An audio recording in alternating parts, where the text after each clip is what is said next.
10 years ago today, we started a broadcast of the 14th round of the 16th Street Racing League, which is taking place at Iowa Speedway. That day, it was Joshua Chin versus Tim Holgate as they were battling to try and get themselves a championship. That first broadcast initially ran for a grand total of about 9 minutes and 50 seconds. And then after that, we had to pause the broadcast, which already started 10 laps late because of the fact YouTube didn't want to work. Then we ended up with a broadcast that looked as though Clippy was doing on PowerPoint. Eventually, we got up and running again, but all footage of that no longer exists. So we thought, you know what?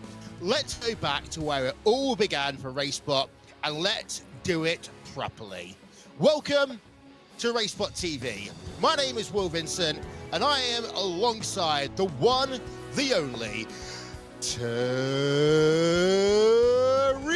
Radford at Terry Radford Port. Well, it's been fun to be here for the past 3 years and to come back on the 10th anniversary, the birthday, as you would say, to call some IndyCar racing, something that many of us thought in the iRacing realm would never happen again. We kind of knew it. We talked on RaceSpot Talk about, well, the other company's trash. But here we go, Iowa Speedway.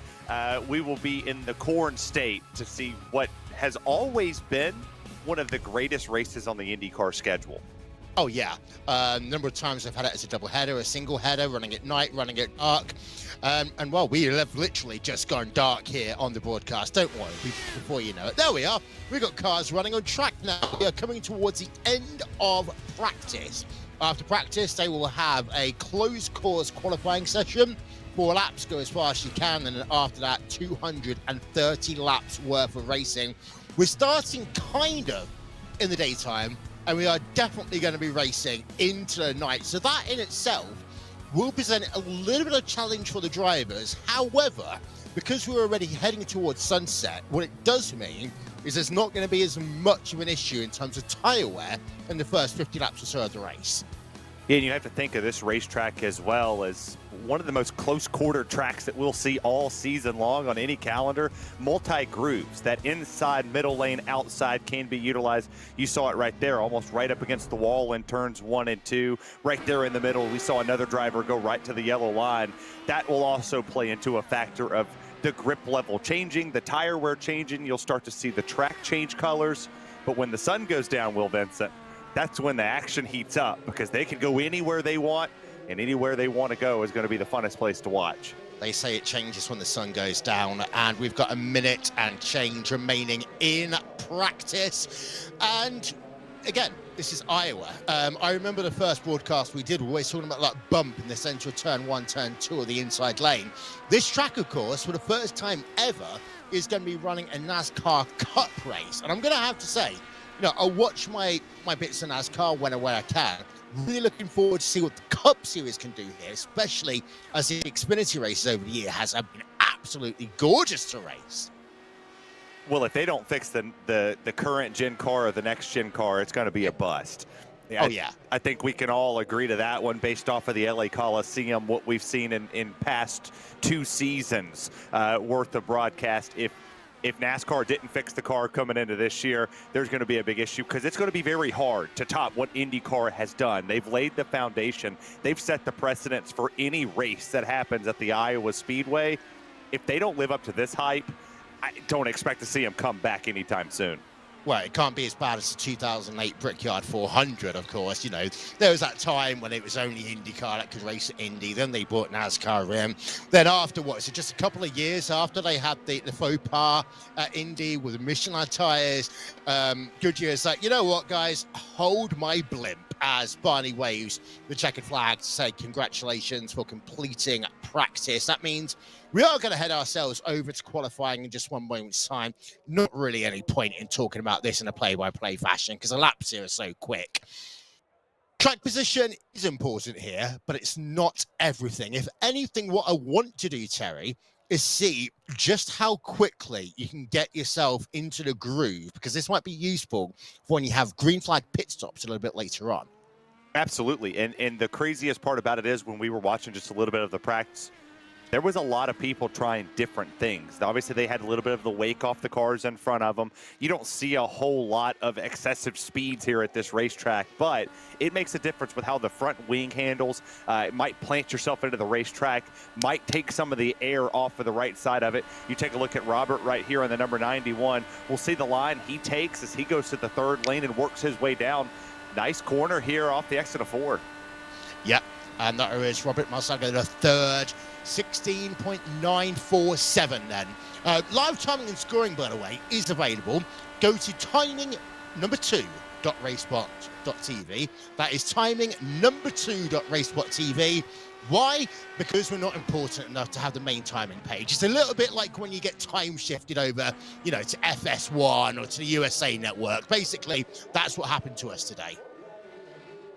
Yeah, all the schedules like to change when Mother Nature happens. You take a look at Jacob Oster just jumped to the top of the board. That was a pretty good lap. I mean, that was really good with a 16.539. Had 2 laps on the racetrack. Andrew Marquez sits there in second. And speeds are starting to pick up very quickly as there goes Welker. He'll go to second.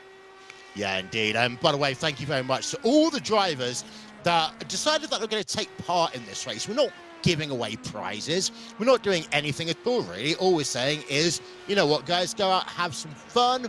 230 laps worth of racing. There's Christopher Demerit in the 144 car.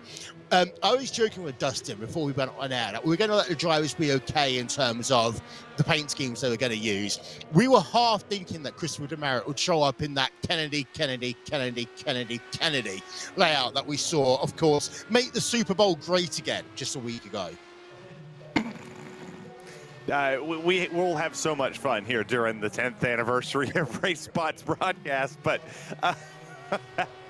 the paint schemes will be fun. I mean, a lot of these drivers in their natural habitat, they're IndyCar, I wouldn't say specialist, because Jason Brophy was racing in the iRacing special event last night of the Daytona 500 and had an opportunity, Will Vincent, to win that race coming to the line, came up ever so short.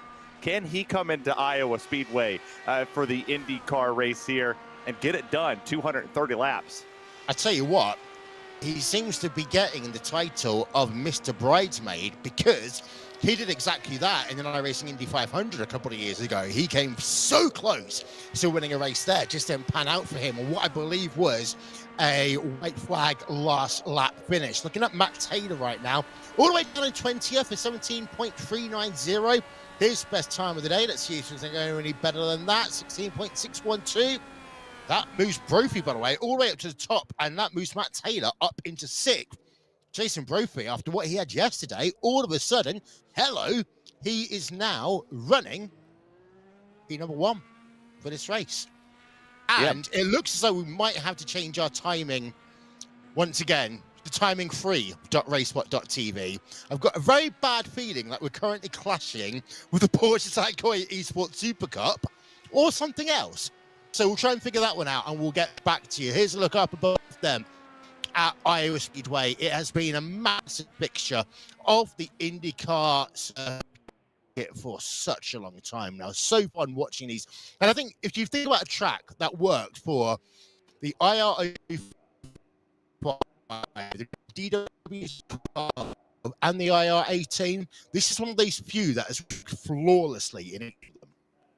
Yeah, so I just lost my comment. I was going to say, did I lose my commentator? Is it all going to pot already?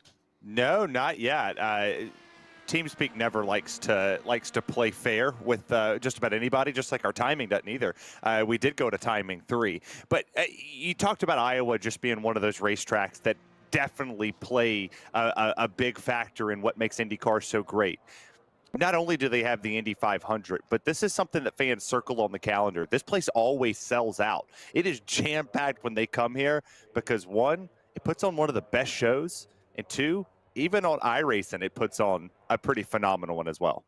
Yeah, let's have a look then at our starting grid for this evening.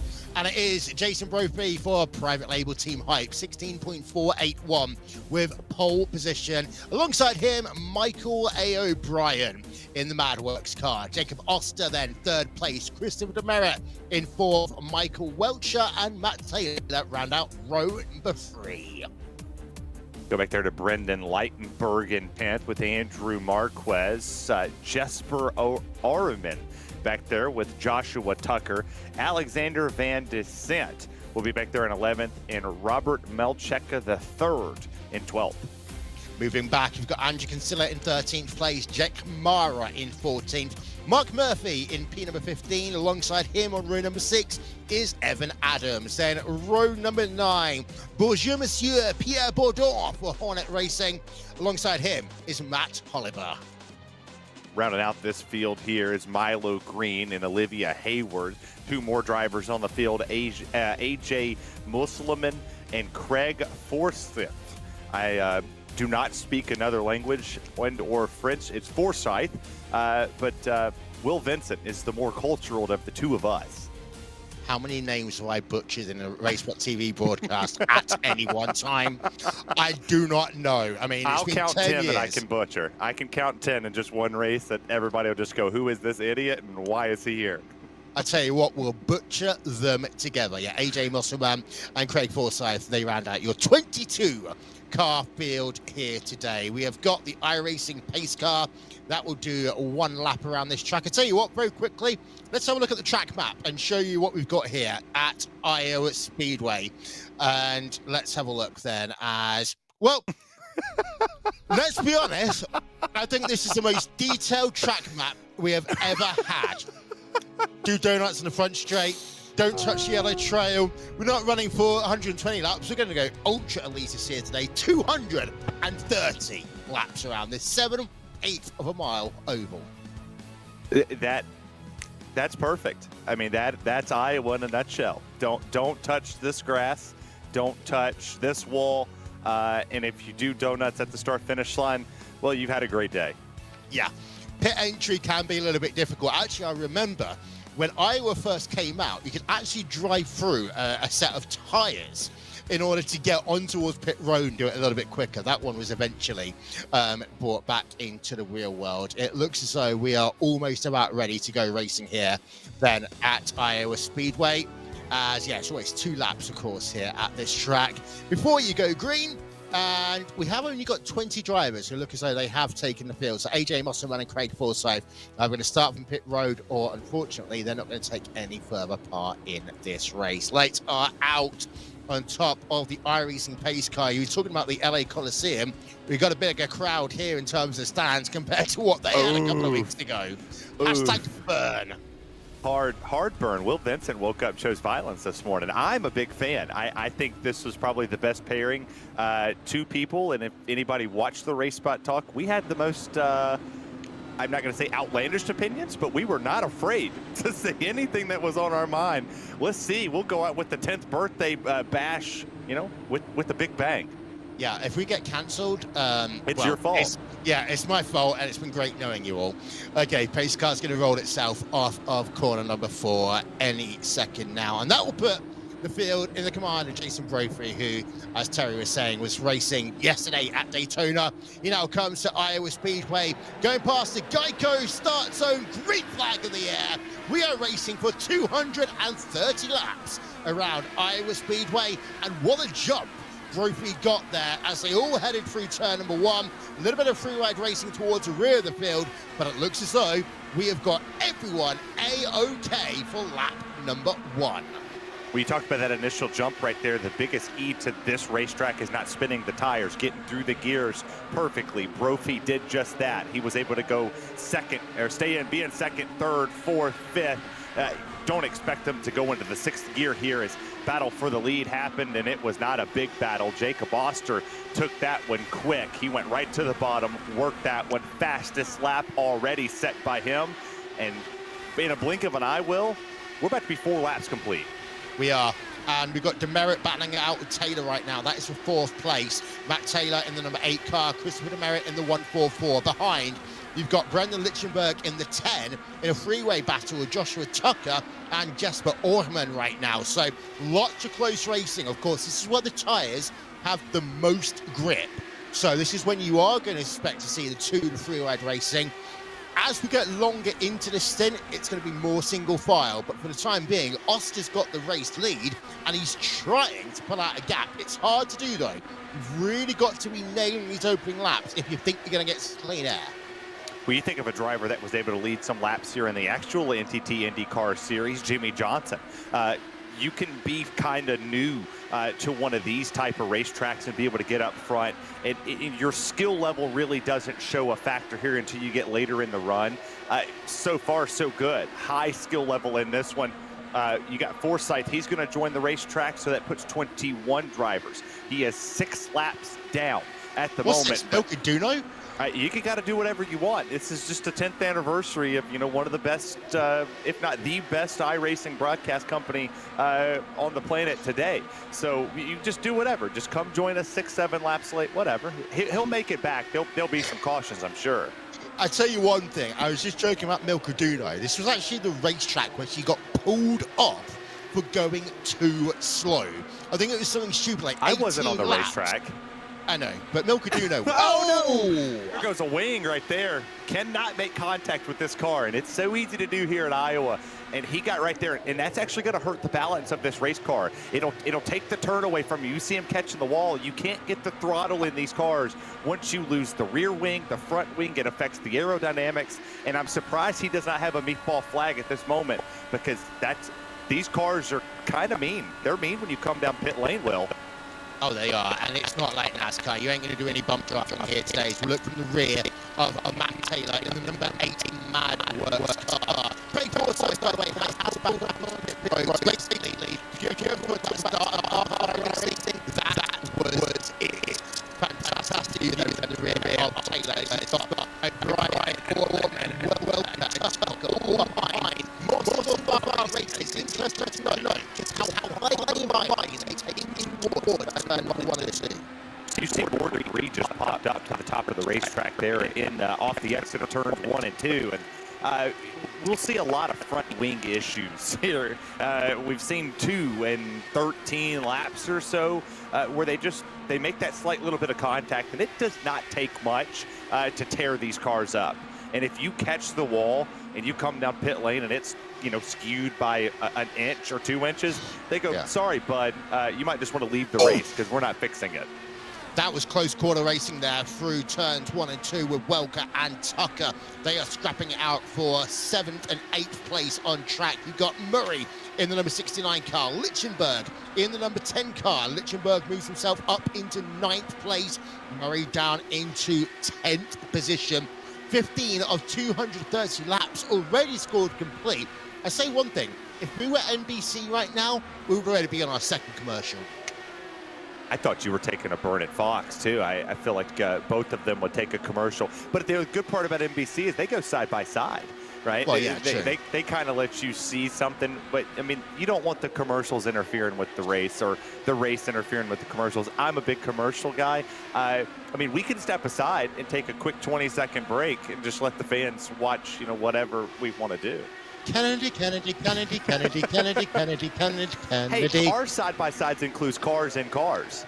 Yeah, there's a car in a box of a car of a box. There you are, RaceSpot TV side by side. This is a fun broadcast, by the way. If you want dedicated, in-depth analysis, there's an Ivor Endurance broadcast going on right now as well. But you know what? Double screen it, stick with us, because this is some great racing going on. 18 laps scored complete. Oster is keeping that race lead gap at about half a second, but you've got to keep an eye out on the 144 Team I5G, Christopher Demerit. He was supposed to have his teammate, Brandon Traino, our teammates, you know what, friends, whatever. Brandon Traino come to play here today. He couldn't get back from Daytona in time. No Brandon Traino, and first yellow of the day, and that is Welker in the 76 car in the AAIR with Project 2 car. 20 laps complete, first caution. Looked just to be single car as well. Not sure if there was any contact. You didn't see debris sitting around the car at all. So potentially just trying to gut it too much off the exit of the corner there. And we're kind of surprised that it wasn't multi-car.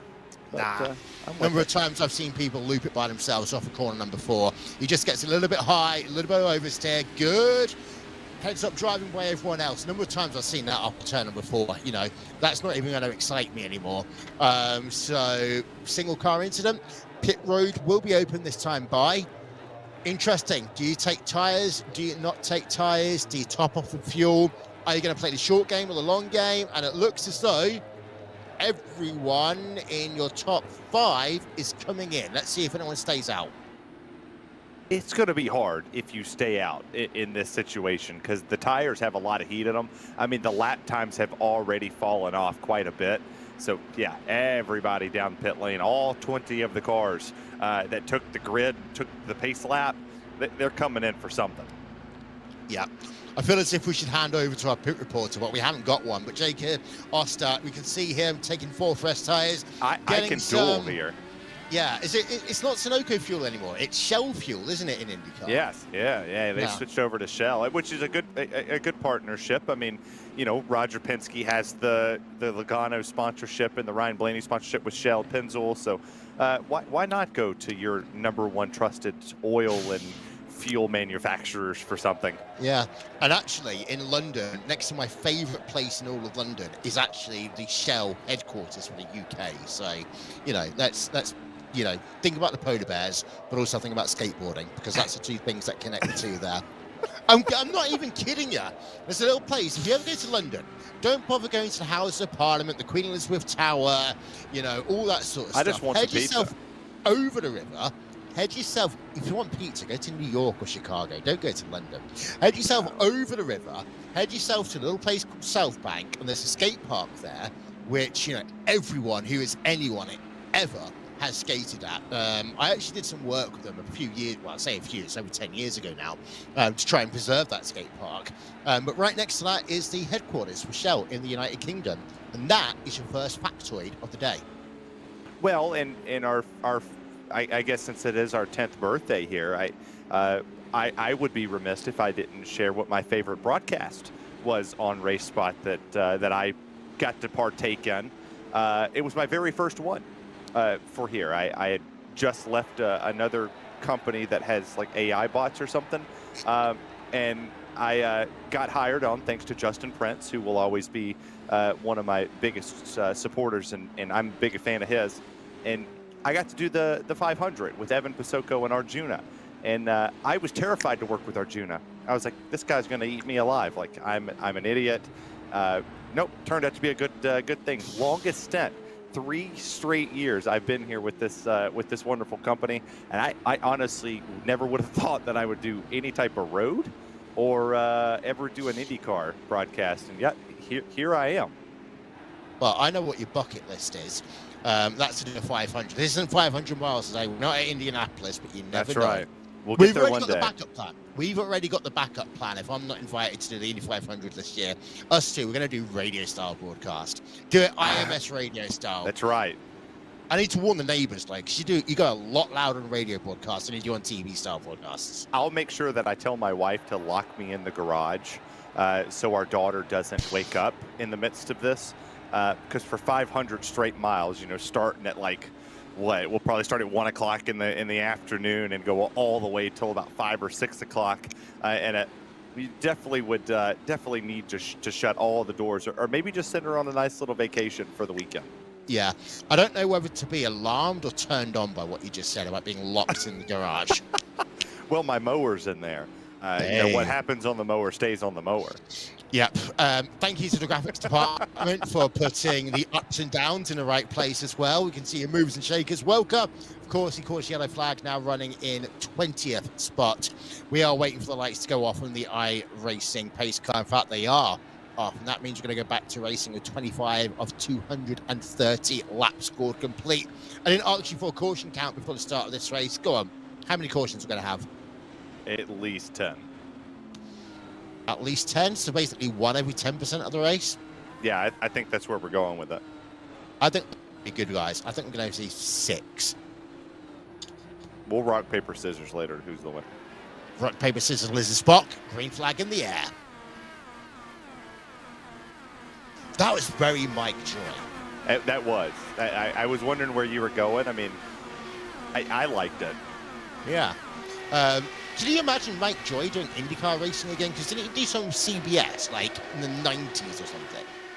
I'm not sure if I know he did basketball, a little bit of that, but take a look at the second place. Demerit moves up, and look at that. Brophy almost caught the wall, had to check up there. It let Jesper in the 1 move up a spot, and for our pole sitter, he's back to 4th.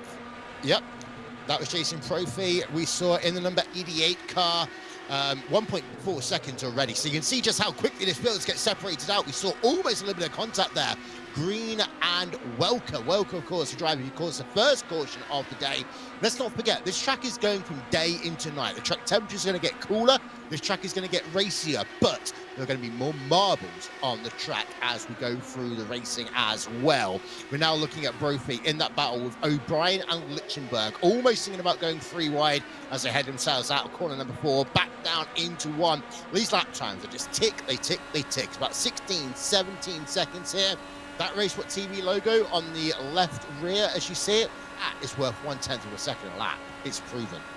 Well, and you think about private label team hype and the iRacing RaceSpot like mesh with the PRL. They race in multiple different genres and styles over the 5 nights out of the week that PRL is broadcasted here on RaceSpot. So they always make sure they show the love where the love is given. And the fact that it's on close to the rear wing should definitely count. And another caution, and hey, another single car. Single car, but the rear ring is toast on that one. That was Adams. That looked through the center of turn 3 and 4. So he might have got a bit of help there. That might just be a little bit snap oversteer, though, coming into turn number 3. He comes down towards pit road. Evidently, he needs to get some repairs to that car. I haven't had the chance to see if the suspension's damaged, but that rear wing, well, basically needs to go on eBay and be sold for parts at this point. That does mean that we're under our second caution, lap number 33. Now, if you want to play the long game strategy, this is where you might want to come in and single car, boom, back of the wall. That car might not come back out again. No, I don't think it will. I mean, you saw him when he was coming down pit lane. It was kind of jostling back and forth just a little bit. That normally would mean that the rear suspension just is not connected the way that it should. I know the wing, you know, kind of helps you play into the steer of the car, but it doesn't make it move that harsh. So you see Matt Taylor in the 8 is going to come down pit lane. A couple other stragglers from the back is going to try to go off strategy here. We'll put them 12 laps better than their compadres. Yeah, I see Matt Taylor, I see Matt Holliber. Basically, if your name's Matt, you're coming down pit road at this point. Yeah, well, you got to think Mitchell's in too. So, I mean, all the M's. Yep, M&M, screw those right now. M&M's not sponsoring the RS230 at Iowa Speedway. AJ Musselman is saying that Arjuna will probably buy the eBay virtual rear wing. I pretty much agree with that. Arjuna will buy anything and everything if it involves sim racing in some way, shape or form. So, lap number 34, 230 laps scored complete. And I wanted tell you a story about how basically my IndyCar team created RaceSpot TV. This is one of those, you know, sequence of events, 5 factors of separation. Are you ready? All right, full sense. Okay, in 2011, I had an IndyCar team called Team Afterburn. Had a number of drivers who were classified as a mega team. As a part of that, we ended up having a number of Finnish drivers come to join us. Joni Backman and Marko Viitanen were just 2 of them. There was a falling out between one team member and the Finnish. They went over and they started a team called Glacier Racing, an all-Finnish team. Glacier Racing then set up a broadcast element called Glacier TV as they basically covered the World Cup of iRacing and then started other things. I got roped into working on Glacier TV after I tried to get my IndyCar series, the ISOWC. On there, I ended up being a commentator for 2 years. In 2013, one of the owners of Glacier TV said something he really shouldn't have done on the iRacing forums. That meant that the iRacing World Championship Grand Prix Series, which we were covering, had to go somewhere else. At that point in time, I became friends with 2 people known as Hugo Ruiz and Rafael Sanke.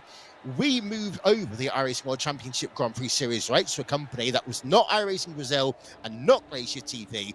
They were called RaceSpot TV, and our first ever race was an IndyCar run. Boom. Confetti. Boom. confetti. And who would have thunk it that, you know, some 10 years later, you would have some mullet-wearing hillbilly, you know, talking cars. Yeah. Hey, you're a big college football fan, if I remember correctly. Huge college football guy. How do you think about Michigan winning it all? Because I see Evan Pasoko's name in our TeamSpeak chat, and he might or may not, you know, maybe tune into this one. I'll stick to the iRacing sporting code, and good for Evan Pasoko and all of the great fans of Michigan and the Upper Peninsulas of all of the world. They're the only state that was probably cheering for them to do anything good, but they're still cheaters. Yeah, you sound like you're going to cross every M off on the broadcast at some point. At some point in time, you have to just chip around the edges. But I will tell you, as one of the announcers for the eNASCAR College Series, good for Michigan. good for the state of Michigan. Hey, it could be worse. It could be the Pac-12. Sorry, the Pac-2 we're talking about. The Pac-2 of all places. But the only good side about Michigan winning it is taking you back to 1997 when they won it their last time. The very next national champion, if history repeats itself, was the University of Tennessee. So let's go Vols. Everybody on Rocky Top will love it. We're fans. Omaha. Lights are out on top of the pace car. 37 laps of this 230-lap race is scored complete. I feel at some point this is going to be a case of how often can we get our producer, Dustin Ollis, to just crack up in our ears. It happens quite often for me. Yeah. Oster leads from Demerit, who leads from Oman, who leads from Brophy, who leads from Lichtenberg. They are your top 5. 37 laps scored complete. Pace car on towards pit road. Green flag in the air. 2 cautions and done. We're back to green flag racing. Oster again got a really good jump. That didn't work for Brophy on the initial start of this race, but Oster and Demerit have been the fastest 2 thus far. They have traded back and forth who had the fastest lap. But what can Oster do? He already has a half a second lead over Demerit, but 2 by 2 in the back and almost 3 wide for the last place of the field. I think it was 2009. I want to say 2009. It was either that or 2011, where Tony Kanaan basically overtook about 9 drivers on the outside in this track. The outside line, if you can make it work, is absolutely phenomenal.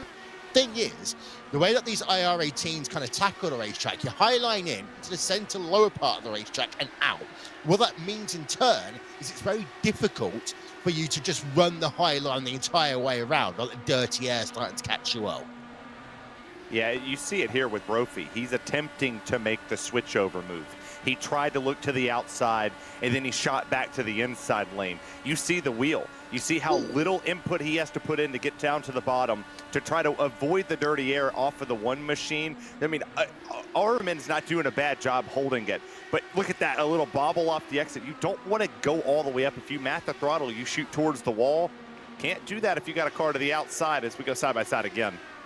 And the thing is, if you're having that much of an issue into turn number 2, turn number 4 is going to be wicked scary. We've already seen today that there's, you know, if you come out of turn number 4, you put the power down too much, it can very easily turn your car around. We saw that earlier on with the number 76 car, Mitchell Welker. But now we've got 2 wide racing. This is going on, as we say, for P3, P4, but Demerit and Oster now have a 1 second advantage over everyone else because you go 2 wide racing here, everyone has to give a tiny little bit. Yeah, we watched it when we went on board there with Brophy in the 88. He was having to lift quite a bit. I mean, every time he went to go full throttle off the exit of the corner, he had to back down just a little bit because it moves you up the racetrack. It forcibly takes you where you don't want to go. So then you have to oversteer a little bit. These are not the cars you can turn at a 90-degree angle. You have to be very precise with every piece of wheel you put into the car. Oh, look at there. Oh, across the nose. The wing is gone. And for the 10 of Leitenberg, for the team 15G, that's race over. It's I5G, and yeah, that car is definitely it's all of it. It's 1-5 now. Yeah, I mean, that car has got more crabs than my ex-girlfriend at this point.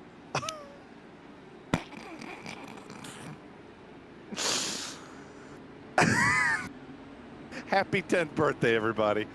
Lap number 47 of 230 here at Iowa Speedway. Caution number 3. There's a replay. Hard, and this is what I was talking about.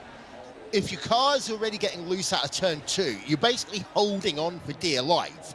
And it looked as though just the tiniest bit of oversteer from Lichtenberg. I would love to see that replay again, but on board. But before we do that, pit road's open, and Pied Piper is Oster bringing pretty much everyone in. But let's think about those drivers. Let's think about those drivers, though, that did not come on, did come on towards pit road even last time. Are they going to stay out and try and get track position? Answer's yes. We also would like to tell you that this broadcast is brought to you by the FCC. Our federal control people over there.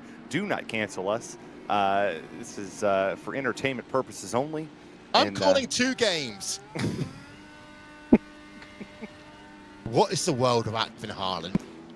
Oh. Everybody's just mad at everybody. They are.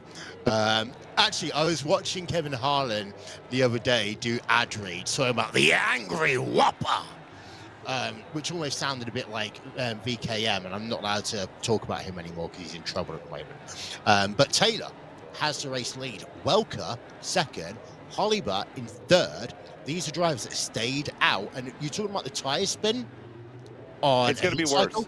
It's going to be a lot worse. Yeah, it's going to be bad. I mean, you got to think for Matt Taylor and Mitchell Welker, if they don't get the jump, Oster and Orman is instantly going to be able to overtake us. Take a look at the replay, and that's a lot of help. He was back on the throttle, and right when he got it, around he goes. Just a little bit of contact in these cars equal a big wreck. Yeah, you end up basically playing You Spin Me Right Round, Baby Right Round, but the clean version, not the one you can find in certain parts of the internet. YouTube has everything, just like it has RaceSpot TV. This one's not on YouTube. Yeah, we know what we're talking. Yeah, my producer knows what we're talking about at this point. Okay, we're about to complete 50 laps. Let's talk about the fact that this track is going to get darker. We're going from, it's pretty overcast. We haven't actually looked at the weather today, but first we're going to look at the number 10 car and the number 145 of Roy Bryan. It's going to be front wing to left rear tire. Yeah, and well, that's what happens. Car contact, donk. And the next thing you're going to see is a safety barrier. And that's just not even a whole lot of contact on the 145's part either. Unfortunately, no damage at all. I wonder if he even got an X. I'll tell you one thing. That slow-mo was about as good as what you used to have back in the days before Bernie Eccleston controlled all TV broadcasts of Formula One. You go to tracks like Hockenheim and Monza, they would have the slowest of all the super slow-mo cameras of all time. I think our producer just got himself into that little Hall of Fame. That's a good Hall of Fame for Dustin. I mean, he did tell us before we went on the air that, you know, some of us have been here for years. You know, we could be like, you know, a couple years. He said he was here for 7 seconds. So just like how long this replay's taken, 7 years or 10 years in your case. Yeah. I mean, look at how slow we're going. That's literally like Joey Tebbin on the racetrack. Yeah, that is ultra super slow mo. Just look at the beauty of that iRacing pace car. And also, can you just see the marbles that's building out on the outside of the racetrack as well? You talk about 7 seconds. I got Yasin Nador in my head right now. That's how old school I can go sometimes in terms of song lyrics. That's also probably why my ex-wife left me. Super slow replays. But not yeah. the 7 seconds then. Just the bull riding competition's not my thing. It's 7:18 in sim. Entertainment purposes only, people. It's not that windy, but it is overcast. The track conditions are not going to get much cooler than this, to be fair.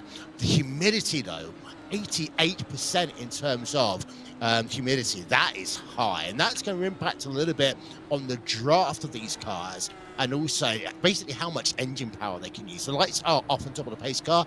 Number 8 of Taylor leads. Don't forget, Taylor, Welker, Hollybutt have not done a pit stop this time by. Green flag in the air. That's a slow restart. Well, there was the wheel spin from third. Hollybutt actually was the one that caused it, almost jumping up the field. Oster was up the trumpet on that machine very quickly. And the good part for him is he had the outside lane, so the momentum was there to keep it. He'll hold on to that third place position, but for how long? Live timing and scoring is available. Visit timing3.RaceSpotTV. That is timing, then the number 3.RaceSpotTV. Please don't type in timing number 3.RaceSpotTV. I have no idea where that's going to take you. But meanwhile, we're looking at Orman in the number 1 car. You've got Brophy right behind. You've Holliber. Actually, well, just right ahead. You can see 2 wide as well. This is where the dirty air will come into play as well. When you're trying to go 2 wide and there's a car running the center of the racetrack ahead of you, you end up basically getting turned around, 2 cars involved, 4th caution of the day. Well, I think my number's out and done. I've lost the over-under. Yeah, you definitely said 6. I still think 10. I mean, we're not even 55 laps in. We've already hit 4, and we had a helicopter cam. So, you know, 10 is feasible. Yeah. Where's the drone cams when we need it? I think they're all being used at Daytona right now. But yeah, caution, caution, caution. I did say I've got another story to tell you about my first ever broadcast request. Would you like some more story time with Will Vincent? As long as Dustin puts the graphic down there so the fans know that it truly is story time, I'm all for it. All right. Back in 2011, I ran an IndyCar series called, at the time, the Team Afterburn IndyCar series, which then got renamed into the ISOWC. You might know ISOWC because we have it here on RaceSpot. In fact, it's coming back this year. I'm probably just not allowed to tell you about it yet. So I went to a company called RTV and said, look, I can't afford the rates at PSR TV. Just have a look at that car. That's not going to get fixed anytime soon. And whoever put 2 L's in my name is fired from RaceSpot TV, just saying. So I went to this company called RTV saying, I ain't got much money. Can I pay you this $150 odd to get an Indy 500 race broadcast? It's like, yeah, it's fine. It's all good. All this, sold out, and the other.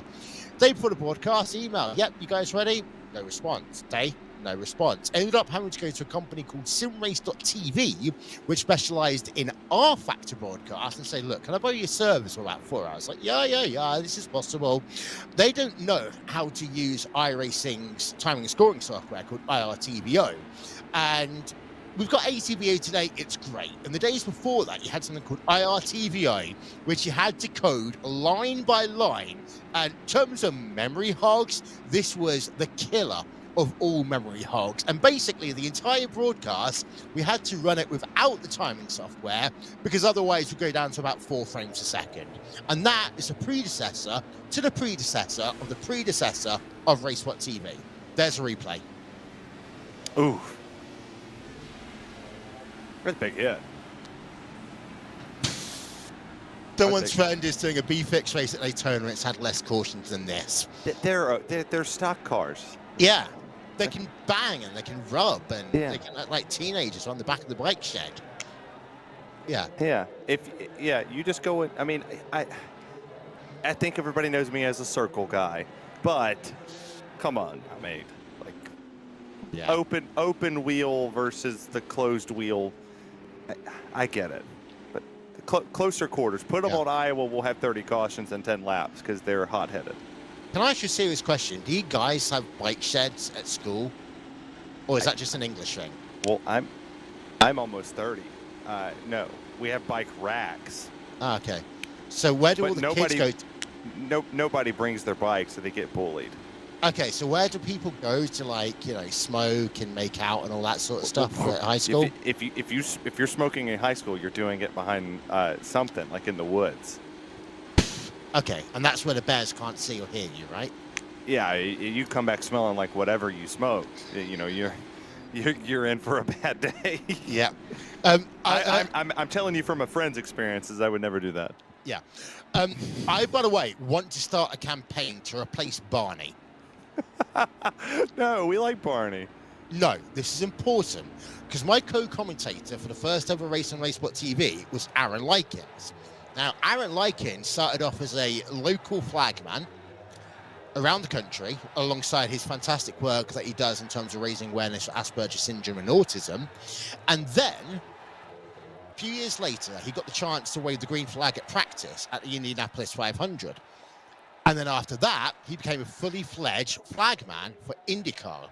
We need to replace Barney or have a Barney substitute fill in, and we need to call him Aaron. We need him on top of that tower. I'm starting the movement. You should be able to pick your flagman if that's the case. Like, you pick who you want flagging your races. There's a good guy, Bubbles Bronson, that flags for the U.S. Legend cars. We should have a Bubbles option where you get to pick him as well.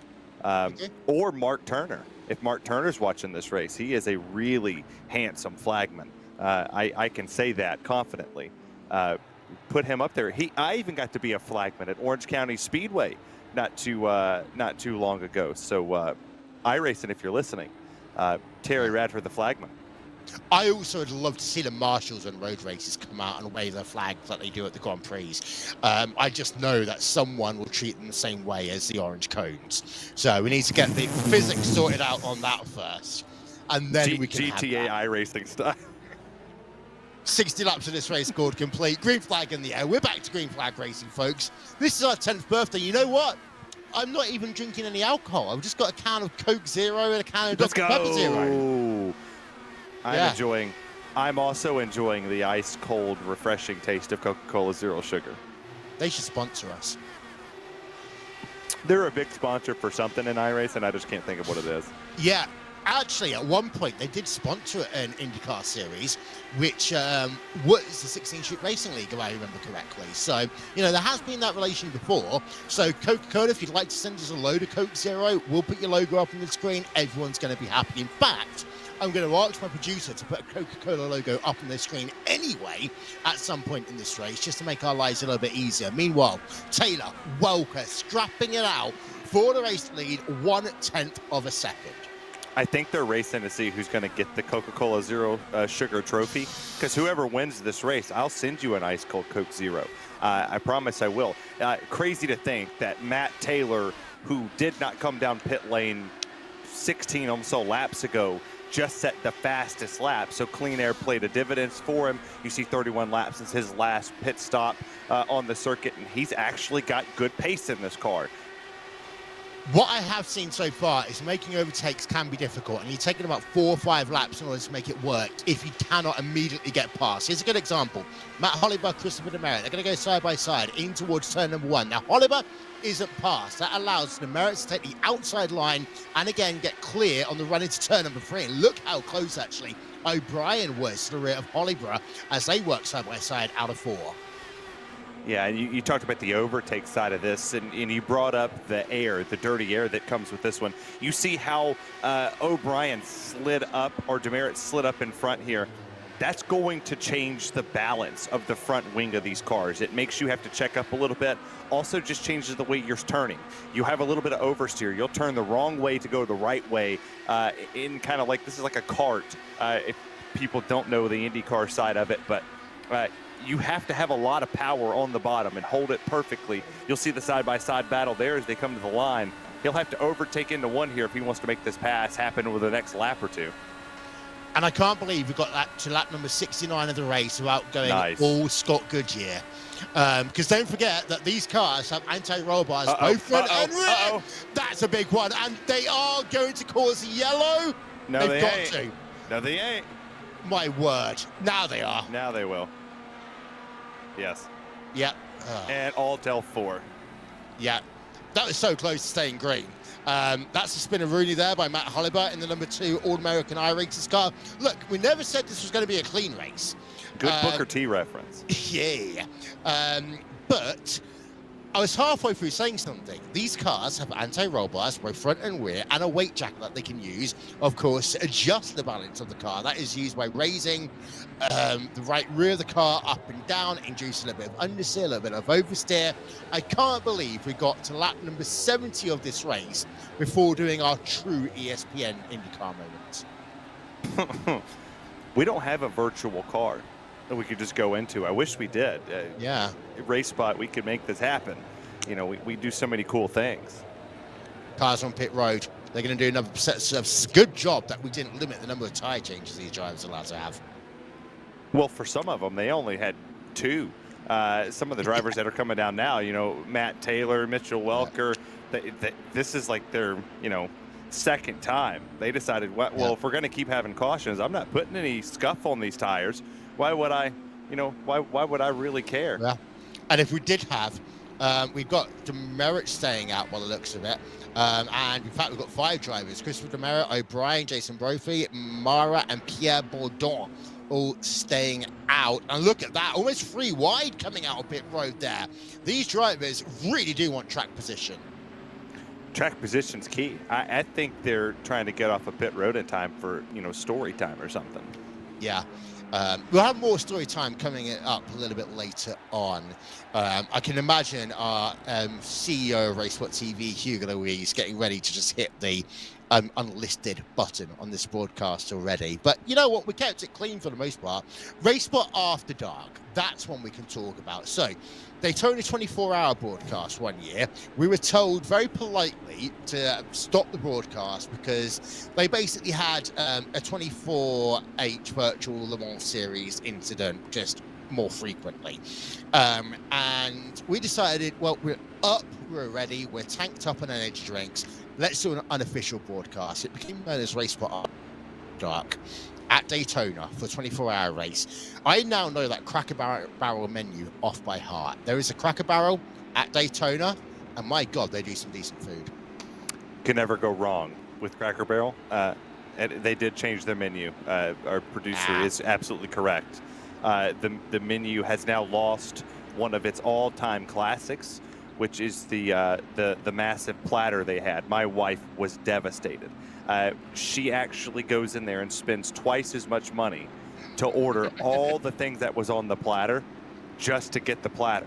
And it confuses the waitress every time. She's like, I want this, and this, and a side of this.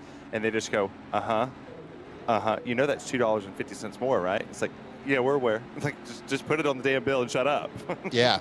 You're going to get your tip anyway, unless you carry on complaining. Yeah, well, there's 2 people at Cracker Barrel that'll never get a tip from me, and that's because they never come and refill my drink. They walk past me and go, you need a refill? And I'm like, well, obviously, idiot, it's empty.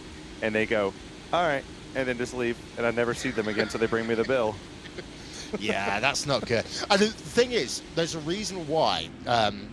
Depending on what type of restaurant you're in, either they will give you free refills the second your glass is empty, or they won't give you free refills as long as they can. If you, for example, you go to a buffet like a Golden Corral, they basically want you to have as many free refills as possible, because that way you eat less shrimp and steak. Now, if you go to a restaurant which is a la carte and they do free refills, they want to slow down the amount of refills that you have because they want you to have dessert. See, I don't think I've ever truly ordered dessert. Yeah, what's the point? You can just go home and get a tub of ice cream now. Yeah. By the way, at this point, I feel like is it the more you know, the NBC thing, or the little stars and all that sort of stuff? Yeah. Knowledge is power. Yeah. We almost need to have that one at this point. But we are about to go green here. Good for our producer. Once again. Yeah, 75 laps of this race scored complete. Working ourselves down the back straight away. And by the way, this track has my favorite advertising board of all time. Miller Lite? Pork! Just says pork? It just says pork. We'll have to find that. The producer monkey behind the scenes is going to have to find us that. Coming up then, pace car going to come on towards pit road now. Christopher Demerit, 144 car leads. He wants the clean air. He wants the traffic. He doesn't want any distractions. Green flag in the air. What a good start by Christopher Demerit. As you got O'Brien alongside him as they work through turn number 1 and 2. And right at the very end, that's what you see. Pork. Need we say more? Yeah, I caught that. Was that a Kroger sign that was on the right side of it? The nice little the supermarket areas. But interesting note for the fans that are watching, there are only 14 cars on the lead lap. Everybody else is multiple laps down. And the other favorite meat, is that what that says? The other white meat. The other white meat is pork. I don't think I've ever eaten pork that's white. So that would intrigue me. Yeah, if it's gone that white, it's not going to be juicy. It's not going to be edible. But what would Gordon Ramsay say if he walked into a restaurant and there was pork? We can't say it. Well, we can say that there's a caution flag on the speedway. That's Andrew Kinsella in the Powerslide Motorsports car. We're going to end up with like 4 cars in the lead lap by the end of this. This is Jason Brophy, private label team hype. Our producer is saying this is the reason why you should have only done 120 laps rather than we might only get to lap 120 and have a car left. Yeah. Do we just declare that person the winner, or do we make them No, run we make 230? them. We make them because I can commentate on anything. You can commentate on anything. Even if it's one car, we're going to make it happen. We can make it sound interesting. We'll just keep throwing the caution, and it'll be IndyCar versus pace car. the whole race. Here comes the iRacing sedan through the Geico restart zone to take it. And hey, you can't touch the white line. Dude, we put a whole graphic up there for him not to touch the yellow thing at the bottom of the track. Yeah. They did not follow the instructions. As simple as that. Don't touch the yellow line. Do your donuts on the front stretch, and you do a lot of blocking into turn one. Simple as that. I think the line, if we put the graphic back up, there might have been some skews in the corner. So maybe he was following it and trying to zigzag and just, caught it. Because it definitely wasn't straight. I don't know who drew it, but I got a 4-month-old in there that,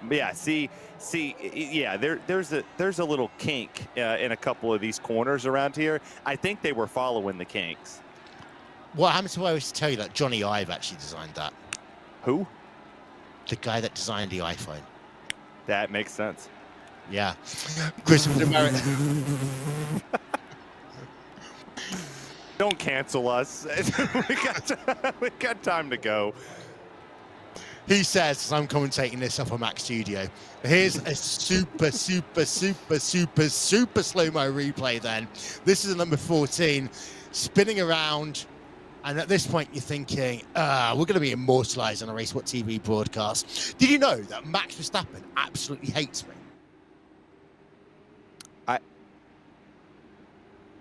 Does Max Verstappen like anybody? He likes Lando Norris. But see, I hear a lot more stories of who he doesn't like. I would like a list of people he does.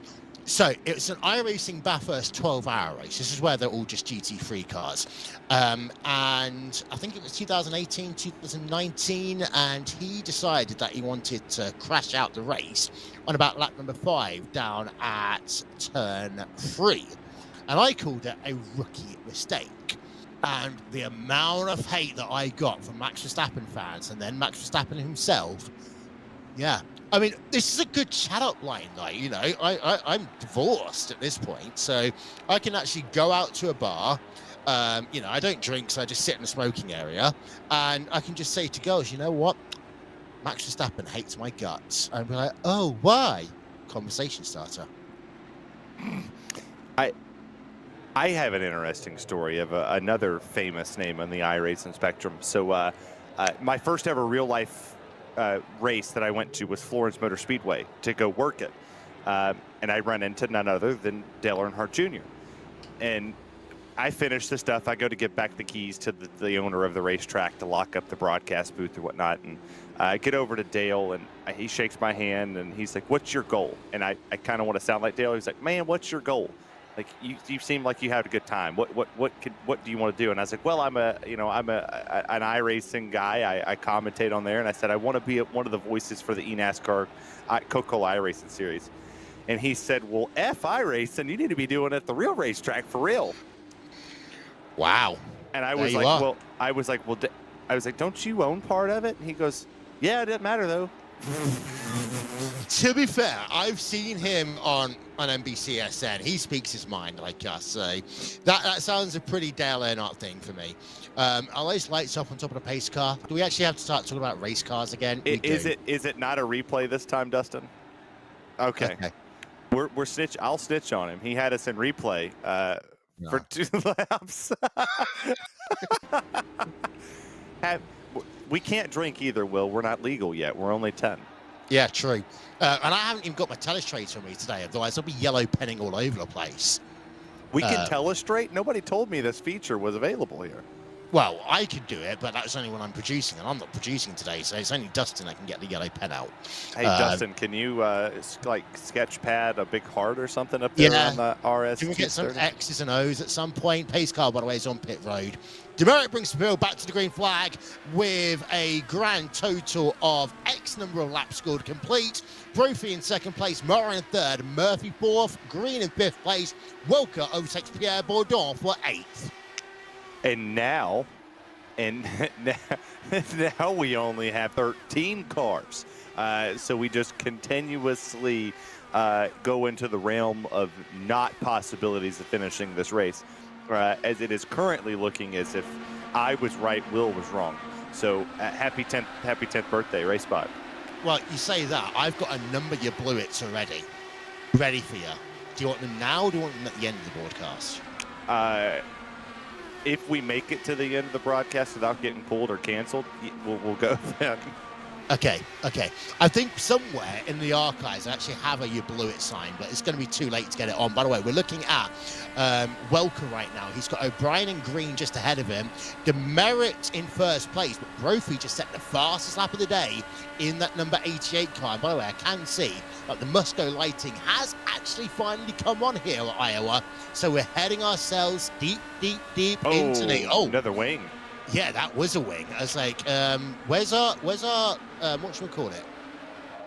Debris caution. That's the one that they always, yeah, that was O'Brien. Where's our debris caution when we need it? See, this is proof that we're not ESPN.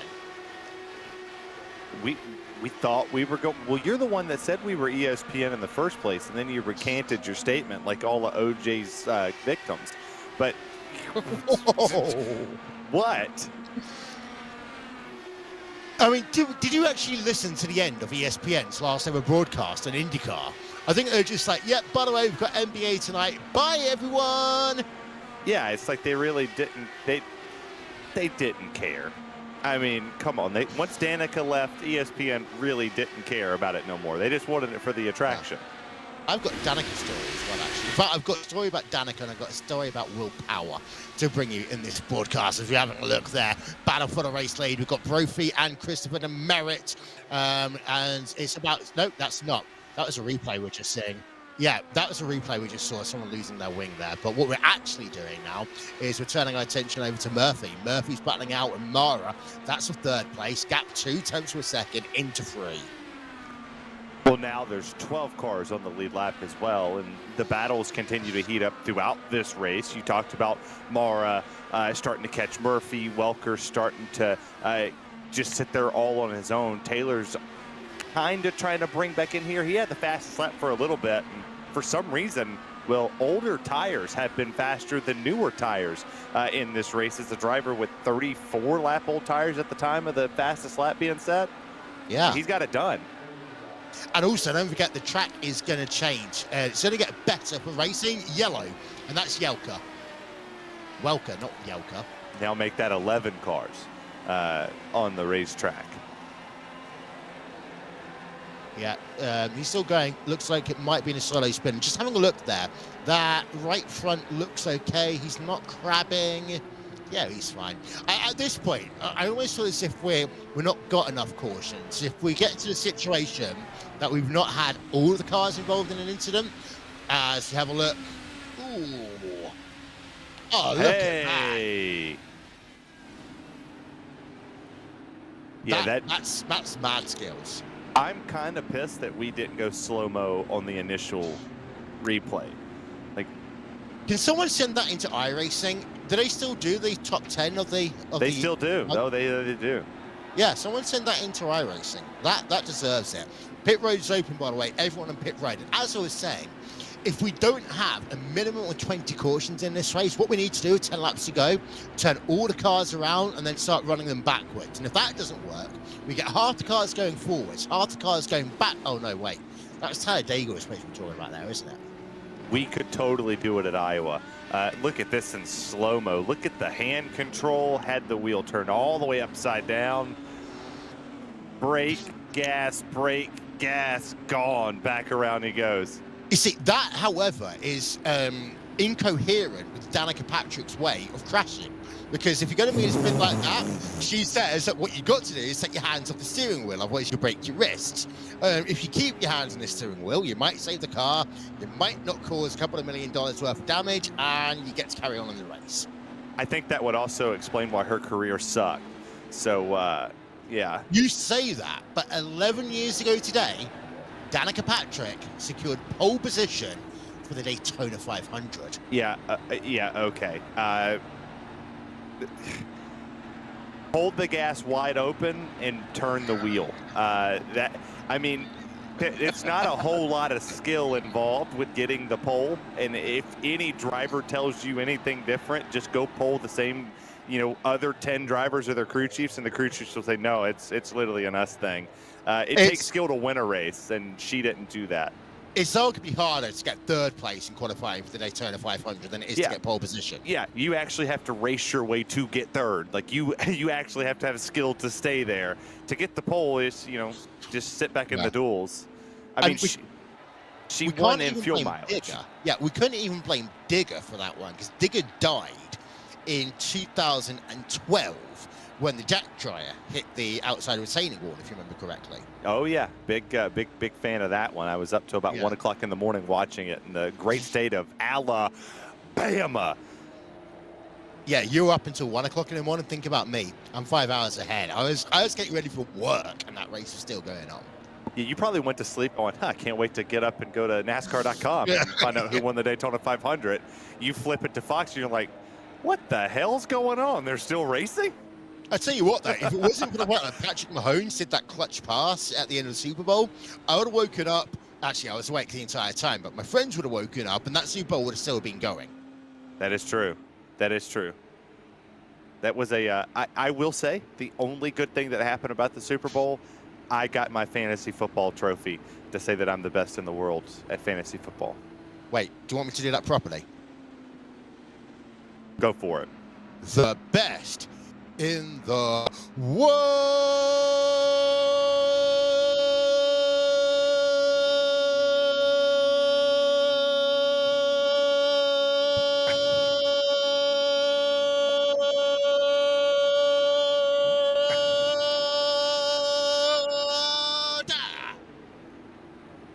And for all of you that have the volume up to 10, that's Will Vincent.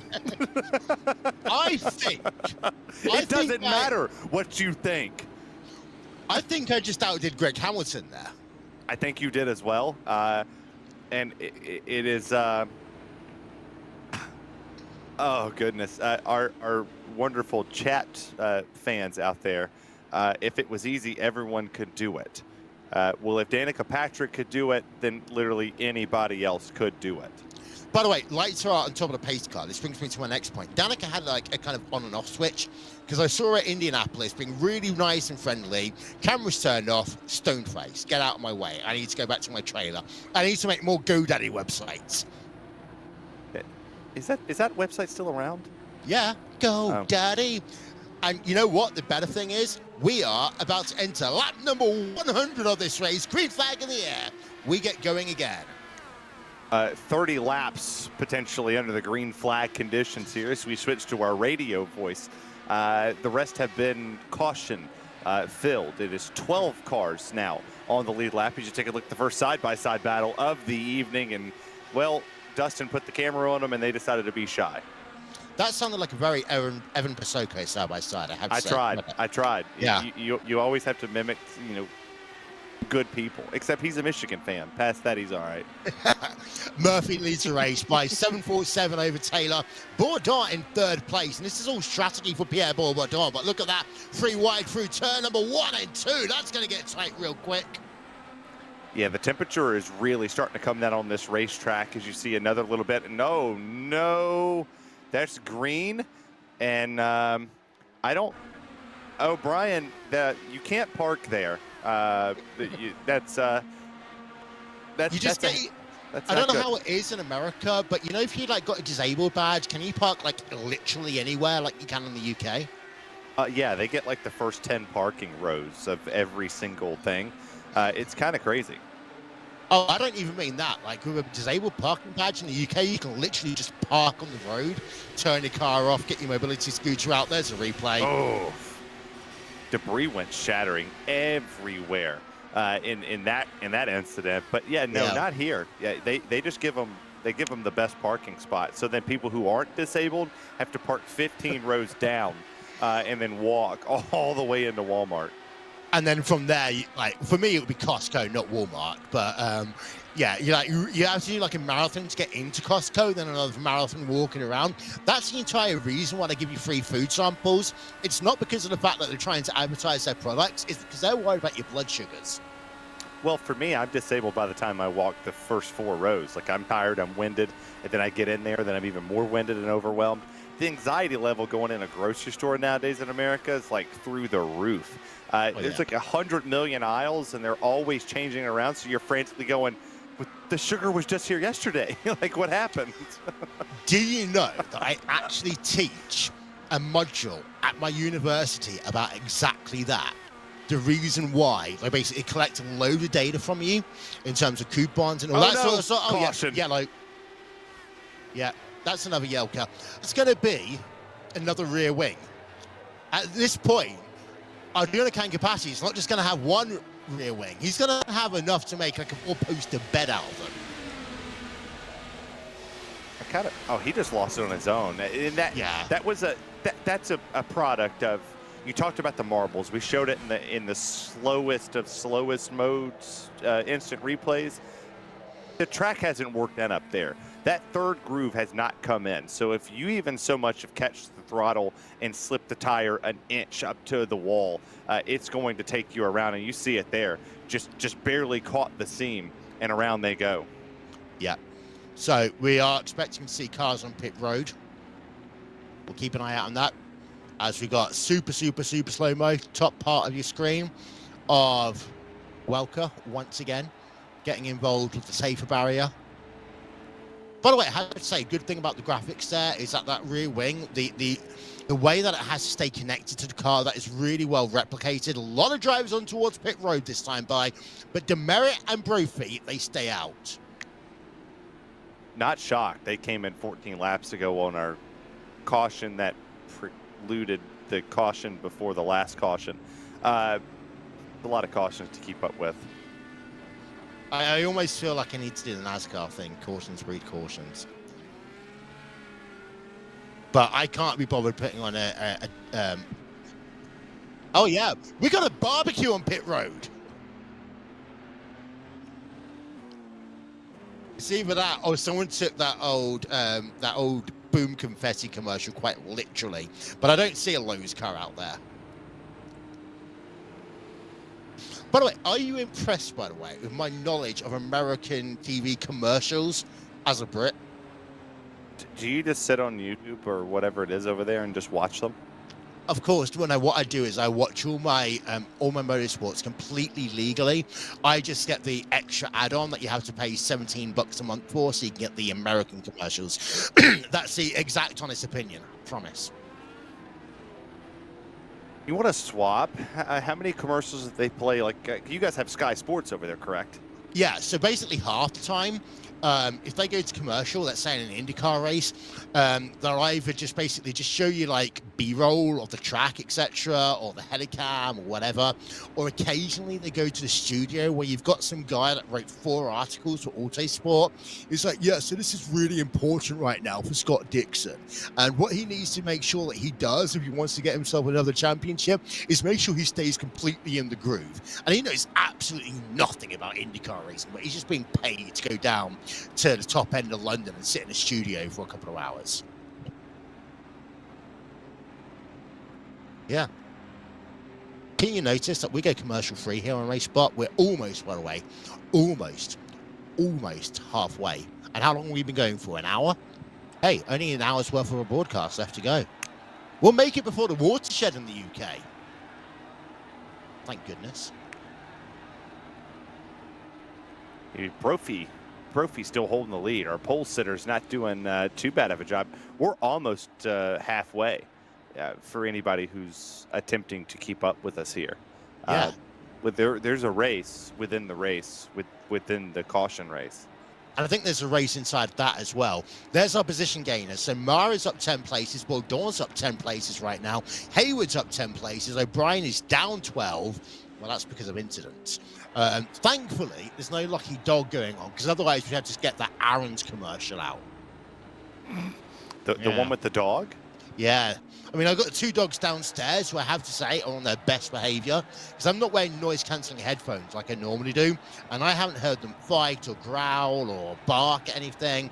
I think they're just having a time out watching this broadcast, and it's proved. RaceSpot TV Broadcast makes your dogs calmer. Robert Malaska, the third on pit road. Come on, Terry, you're doing so well. Keep it together. Don't crack up on me. I'm sorry. You thought this was going to be easy, didn't you? Look, when Arjuna messaged me, he said you'll be in and out. I feel like this is like the Rick and Morty version where they got in the time warp and they go over there and it was 3 weeks later and it's like, what happened? It's like, I don't know. Did I not tell you that this is actually a 3-stage race of 230 laps? Oh, fantastic. Here in a second, I'm just going to put my daughter in my lap and let her call it too. I think she's probably more trained than me. As on towards pit road, Brophy leads from Demerit. They stayed out on that last pit stop. Mara, Taylor, Murphy, Bourdon, Tucker, Marquez, Welker, Maleska. Green flag in the air as we are back to racing at Iowa. For how long, we don't know. But what we can tell you is we're almost at the halfway point. Down to the inside, Tucker there over Bourdon. This is lap number 115 of 230. And folks, it is now officially... Caution. I was about to say it's officially halfway. Halfway to the Rex. What caution are we on? Is there a counter? I think we've hit close to my 10. So yeah. I'm the winner. Fox NASCAR only ever really put a caution counter up for the Daytona 500. It's that serious when they care about cautions, apparently. But I think you've won. You've won that prop bet, okay? So not only have you got your fantasy football trophy, you have the RaceSpot TV caution predictions trophy to go with it. Well, and it's simple math. There's 10 cars left, 12 cars out. Oh, goodness. That thing just snapped. Yeah. Just like, I'm not even going to say that one. I'm not even going to say that one. We will get canceled. Yeah, I kind of had the same thing that you had in my head, and we're just gonna park that one to one side. We're gonna park it like the other ones that wrecked. Yeah, precisely. I'll say it after we go off the air. We shouldn't get any people on pit road this time, no. Well, potentially Brophy. Yeah. Should I tell you the story of when Will Power almost punched me in the face? I do have to hear this one because I hear Will Power is a super friendly guy. He's the complete opposite. He's an absolute fantastic person to be with, honestly. So I've met Will Power twice. Once in Detroit Airport in 2013 when there was a load of weather in the area and a load of people's flights got cancelled, delayed, etc. And of course, the Wednesday before the Indy 500, the Tuesday, Wednesday, basically everyone decides that they just need to go and do press in the local area. So in Indy, they need to go to Detroit because, of course, Detroit's a race after Indy, all that sort of stuff. And then after that, they fly back to Indy. First time I met Will Power, it was him, there was Newgarden, there was a couple of other people around. It's like, hey, can I have a photo? Yeah, whatever. A couple of years later, I was at Also Club Speedway. And this was when Will Power was potentially going to finally win the championship. Not like in 2009 when he collided with the wall at Homestead. Not like all the other ones. This time he was going to win. And I went over to him, at the back of the garages, and I said, how does it feel to be the driver who's going to lose another IndyCar championship today? And he was that close to punching me. He literally just got onto his little scooter and sped off. And because I knew someone in IndyCar at the time, apparently he did actually want to punch me. What? So what I'm getting out of this story is maybe you're an antagonist. I am an antagonist. Okay, good. So we're perfectly the same. Yeah. I have been known to antagonize a few people on the social media side of things. Yeah. I don't anymore. I have grown, since then. My wife also yells at me. Can we give a shout out to our producer, Dustin Ollish, because No. he's just told me that he has won seven Indy fixed races in 1 week here at Iowa Speedway in IndyCar. I'm proud of him. I'm never proud of him because we were in commercial at one point in time on a replay. So that loses all of his proudness. To be fair, he could probably race at the same time as producing at this point and still get a top 10. Well, if he joins, he has some stout competition to not, wreck. Yeah. Marquez on pit road, Hayward on pit road. They are topping up at this point. That's some mad works with Scora's car coming down the lane. Topping up at this point, not a bad idea. No. I mean, we have, 607 laps by the time we go green flag racing again. 110, there we go. So you got to swap it to more common sense up here. Not smart, this guy. But, I mean, with the amount of cautions, you got the fuel-saving opportunities. You can change your engine map, less power, kind of help you out here a little bit. We'll see if Brophy on 25-lap old tires can keep it up front. Just a reminder, live timing and scoring available at timing number 3.RaceSpotTV. Green flag in the air. We've got 109 laps to go here. As well, the field has spread out, shall we say. Not as bad as 2011 New Hampshire Motor Speedway when they restarted the race in the rain. But hey. Not yet. Not yet. But the track is getting dark. Can you imagine the Tempest weather system that's going to come out on iRacing? Could you imagine if they end up having wet races on an oval where you go to a rain delay and you've got to sit in your car for, 7 hours, and all of a sudden it's like, yeah, we're going green in 5 minutes. And you're like, what? I'm going to go to work. Yeah, that would be miserable. For any league owner that does that to me, just know I'm leaving your league immediately. I'm joining it. Hey guys, we're going to step aside for this rain delay and then make us do rain delay coverage for hours for no reason. I will leave. I will go to a commercial, and I will be worse than Fox and NBC combined. It's going to be one of those times when you just pretend your internet's died, just pull out, all the cables in your router and all that sort of stuff. When my wife comes screaming out of the living room when she's watching like Golden Girls or Sex in the City, and she's like, "What happened to the TV?" She's like, "Shut up! Like, it's in a rain delay." I almost merged those two names in my head, Golden Girls and Sex in the City, and then I realized that they were close to the same premise. Yeah, they were. Brophy, Demerit still scrapping it out for the race lead. At least at the very front of your field, we've got a great battle going on between the 88 and the 144. Mara in the number 6 car right behind. Here's interesting. These drivers are actually saying that the iRacing fixed setup is almost as good, if not better, than some of their team setups. And this is the reason why, that, the racing, when they're not crashing, has been really close here today. Well, if that's the case, they can be like, a certain setup shop in the iRacing spectrum where they just use the fixed sets and then make an adjustment to them. They could then steal this setup and then go name it as theirs and then sell it. Do you mind? I'm broadcasting! As Demerit is just come back then a little bit. So he's now 2 tenths of a second behind Brophy. They go single file once again. Mara in 3rd, Taylor in 4th. Murphy rounds out your top 5. Your top 5 drivers separated by just a smidge over 1 second right now. But then you got yourself a 5 tenths of a second gap to number 91 car, Maleska, and Marquez Bordeaux behind. Well, I think those drivers now at the rear end of your top 10, they're just in survival mode. Yeah, John Cena has entered the Iowa Speedway. You can't see me. Yeah, we'll see if Mara can stay not Casper the Ghost style for the next 99 laps as we'll go around here. But yeah, I think for everybody sitting 9th on up, you're guaranteed a top 10 unless you do something crazy and wild, and then you get passed by Tucker, and still you're guaranteed the top 10.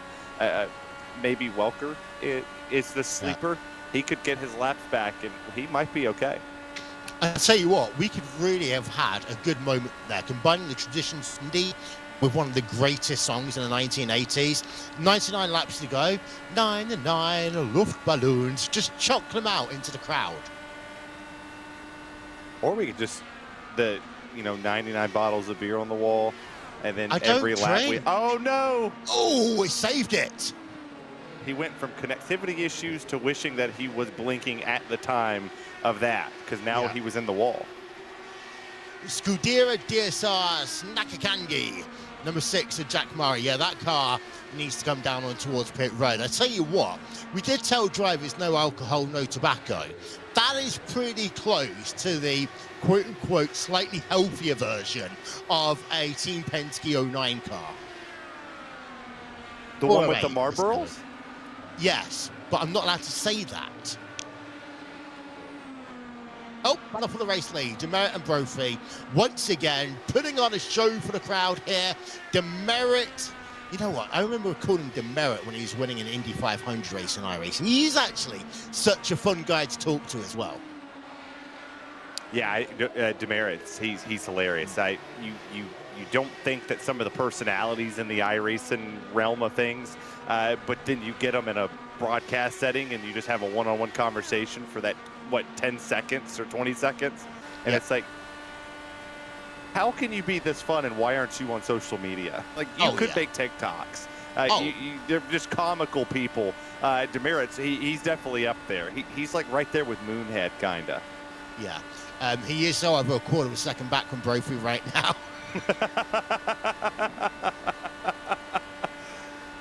Poor Dustin. Just taking all the hits today. Yeah. Team i5G then. A lot of respect for Team i5G, because I've been around this IndyCar community for longer than I like to realize. It's been over a dozen years now. Team i5G, you have to argue, are potentially the most successful team in iRacing history when it comes to big race events. They should change their name to 15G, just so they can be faster than Xfinity 10G, because technically right now they are, with the outages that have been going on in the internet side of things. Maybe that's what happened to Mara. Maybe he had Xfinity 10G, and he just needed 15G that they have. Or we could give them griphacks.exe, then took them to Texas Motor Speedway. You remember in 2001 when they had to cancel that kart race because of the fact they were all getting grey outs? Let's get Team i5G to try and do the ultimate challenge of actually pulling 15 virtual Gs whilst doing a race at Texas Motor Speedway. On the new Texas that's crap, or the old Texas that was worth something? The old Texas. Come on. Okay. I was just making sure we were on the same page, because if they put them at the new Texas, then we'll probably get a worse race than I would say the LA Coliseum, but nobody's really going to criticize that one. I am going to announce it now, by the way. Our 20th birthday broadcast will be a 500 lap IndyCar race at Oxford Plains. Sign up now on RaceSpot.TV. And you think the cautions were bad here? Yeah. I don't think we'll have one car finish. It'll be fun. Sorry, I just got that wrong. It wasn't 500 laps, it's 500 miles. Oh, fantastic. Even better. Yeah.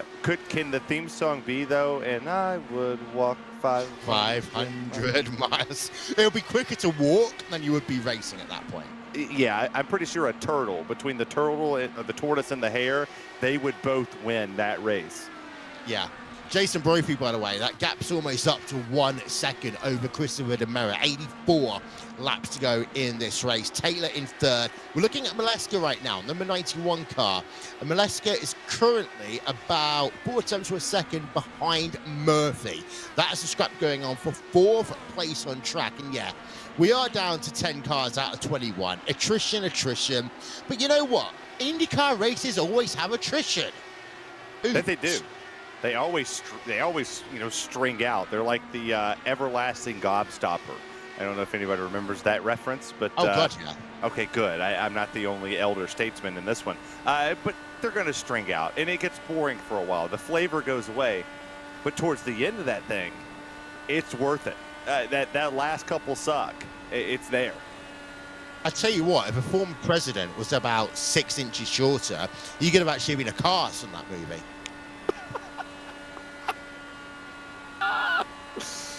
Oh. On board with Alaska, number 91 car. Murphy about half a second ahead. You can also follow him with his hashtag up there, at Robert Maletska. Make sure the underscore's in there, too, between the T and the M. And if you do that wrong, who knows where it'll take you? It might take you to somebody totally different. Yeah. Is that on Twitter, on X? I don't know. You know what? Only one thing. We stay on board with him, and then I'll go on. Yeah, if it's on Threads, he's dead already. Robert Maleska, OnlyFans, coming to you April 2024. By the way, we were last year actually going to do a RaceSpot TV. Found him. Okay, you found him. Yeah, it says, I climb mountains to escape the pain of being a Chicago sports fan. Well, that's simple. I mean, Chicago sports fans, I mean, yeah, they might get a NASCAR race, but at some point, can they just, like, just move the Bears out of Chicago?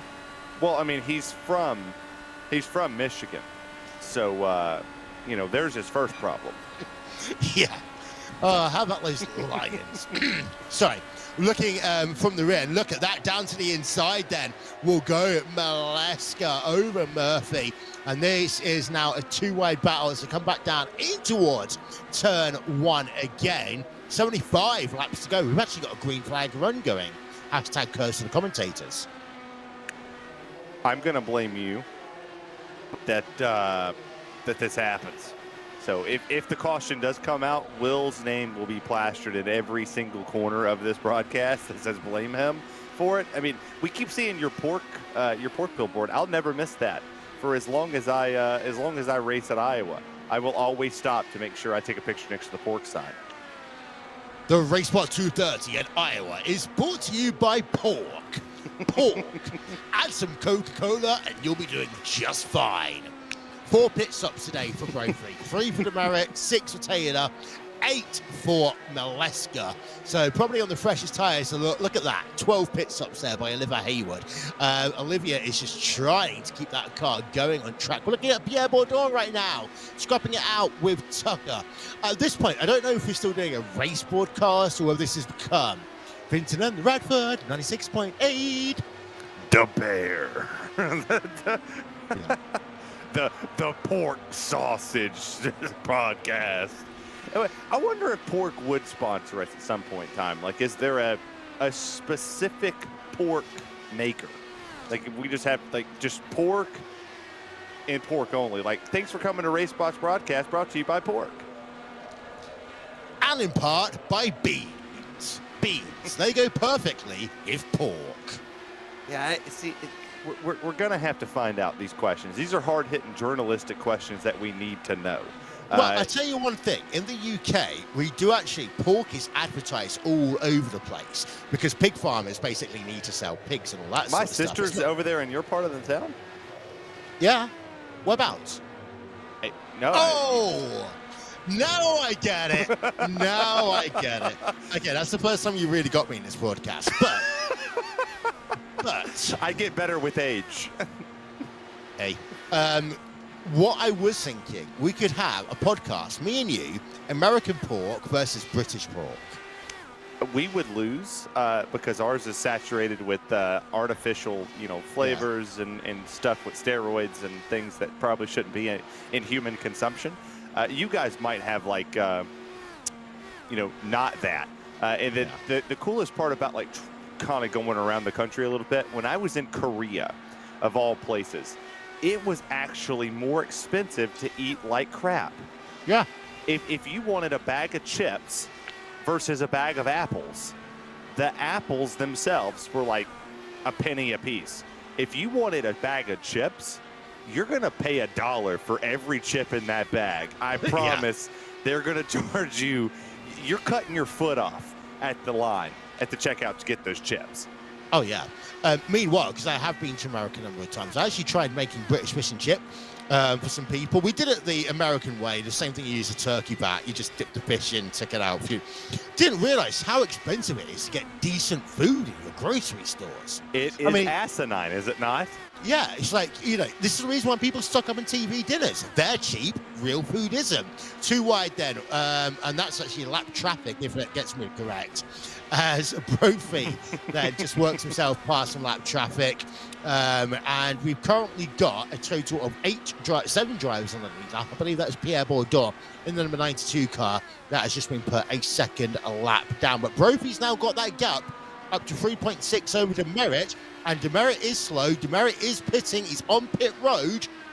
Brophy should be coming up soon. Yeah, look at that. A pit stop under green. Who would have thought? Never in a million years would I have guessed that that we would get this. Did you know we actually have rules as well? We told them you've got to go onto the apron and go around like good little race cars. They did it. I think they were just as shocked as we were that there was a green flag pit stop.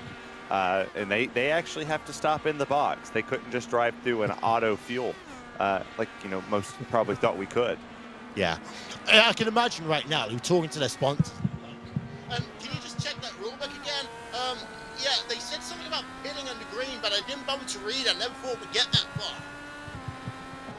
Well, oh, here comes the leader. Ooh. Oh, and around he goes. Just kidding, Brophy.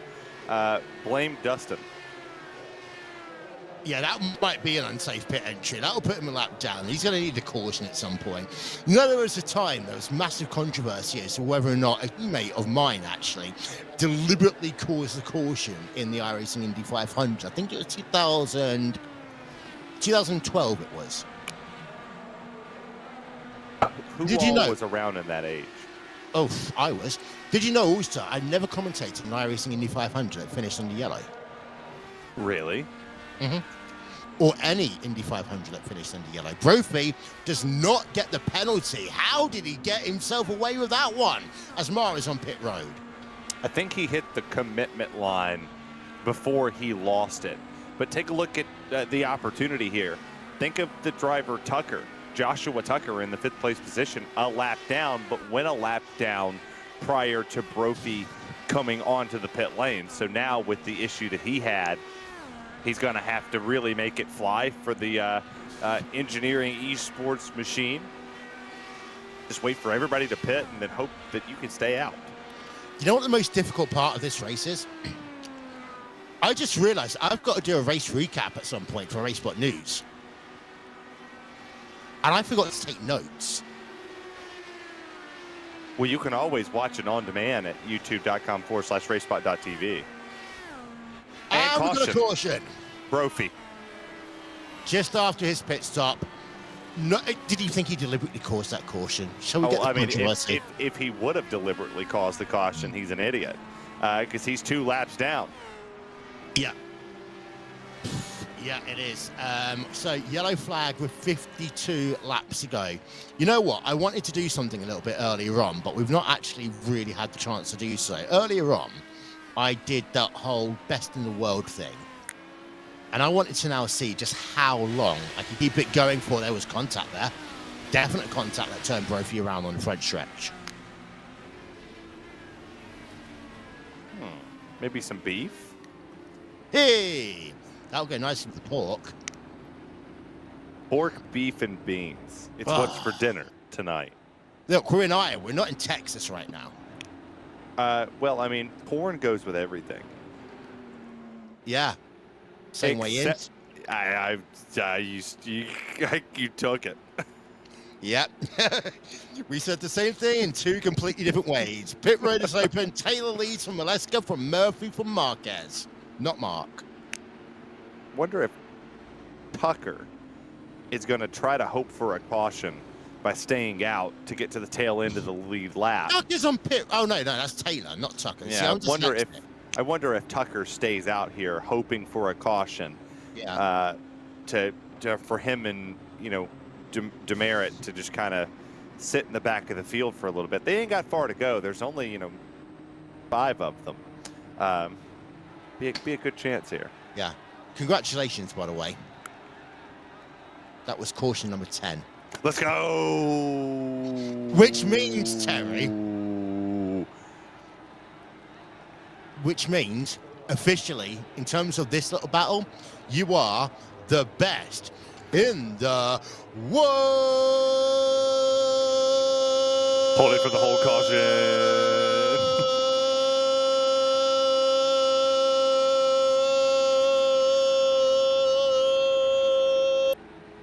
Gag reflex.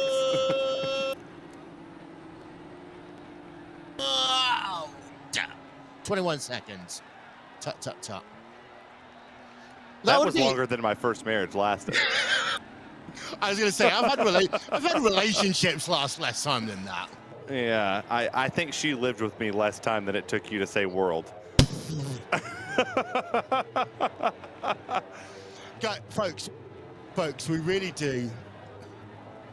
Sorry, I just hear dosey-dos, and now I've got flu bars in my head.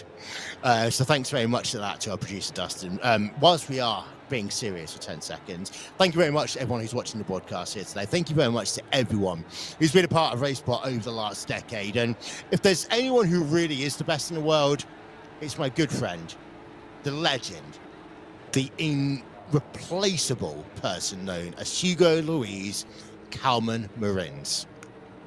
We love you, Hugo.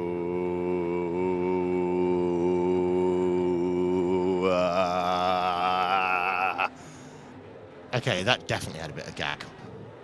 The reflexes aren't there. Yeah. Hugo is probably the hardest person to ever catch in a chat. Oh, yeah. He's like, hi, bye. Yeah. You know, when he produces one of the shows, he's like, here's your link. Good luck. Other end. Okay, now I go to the toilet. Yeah, and then when you're done, he's like, good job. So we actually ran an event in the UK a couple of years ago, and we got VCO to sponsor us. It was all this cool thing. We did it at a place called Simply Race in Milton Keynes. And part of the joke was we actually had each of the simulators there was in honor of the number of people that's worked with us throughout the years. And by the way, wave-wise has gone through, so Brophy will go to the tail end of the lead lap. But we did something more important than that. We actually reserved a toilet especially for Hugo. And when I say reserved a toilet, we mean no one else was allowed in there the entire time apart from Hugo. Please tell me he clogged it. I couldn't go in there. It's his toilet. We'll have to ask Hugo if he can confirm or deny that the toilet was indeed clogged. 2 years later, it might even still be clogged, to be fair. Yeah.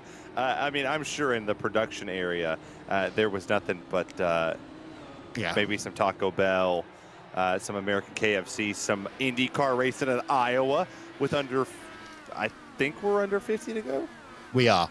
Yeah, let's go. I was close. Look, still a better commentator than Marty Reid. Not touching that one.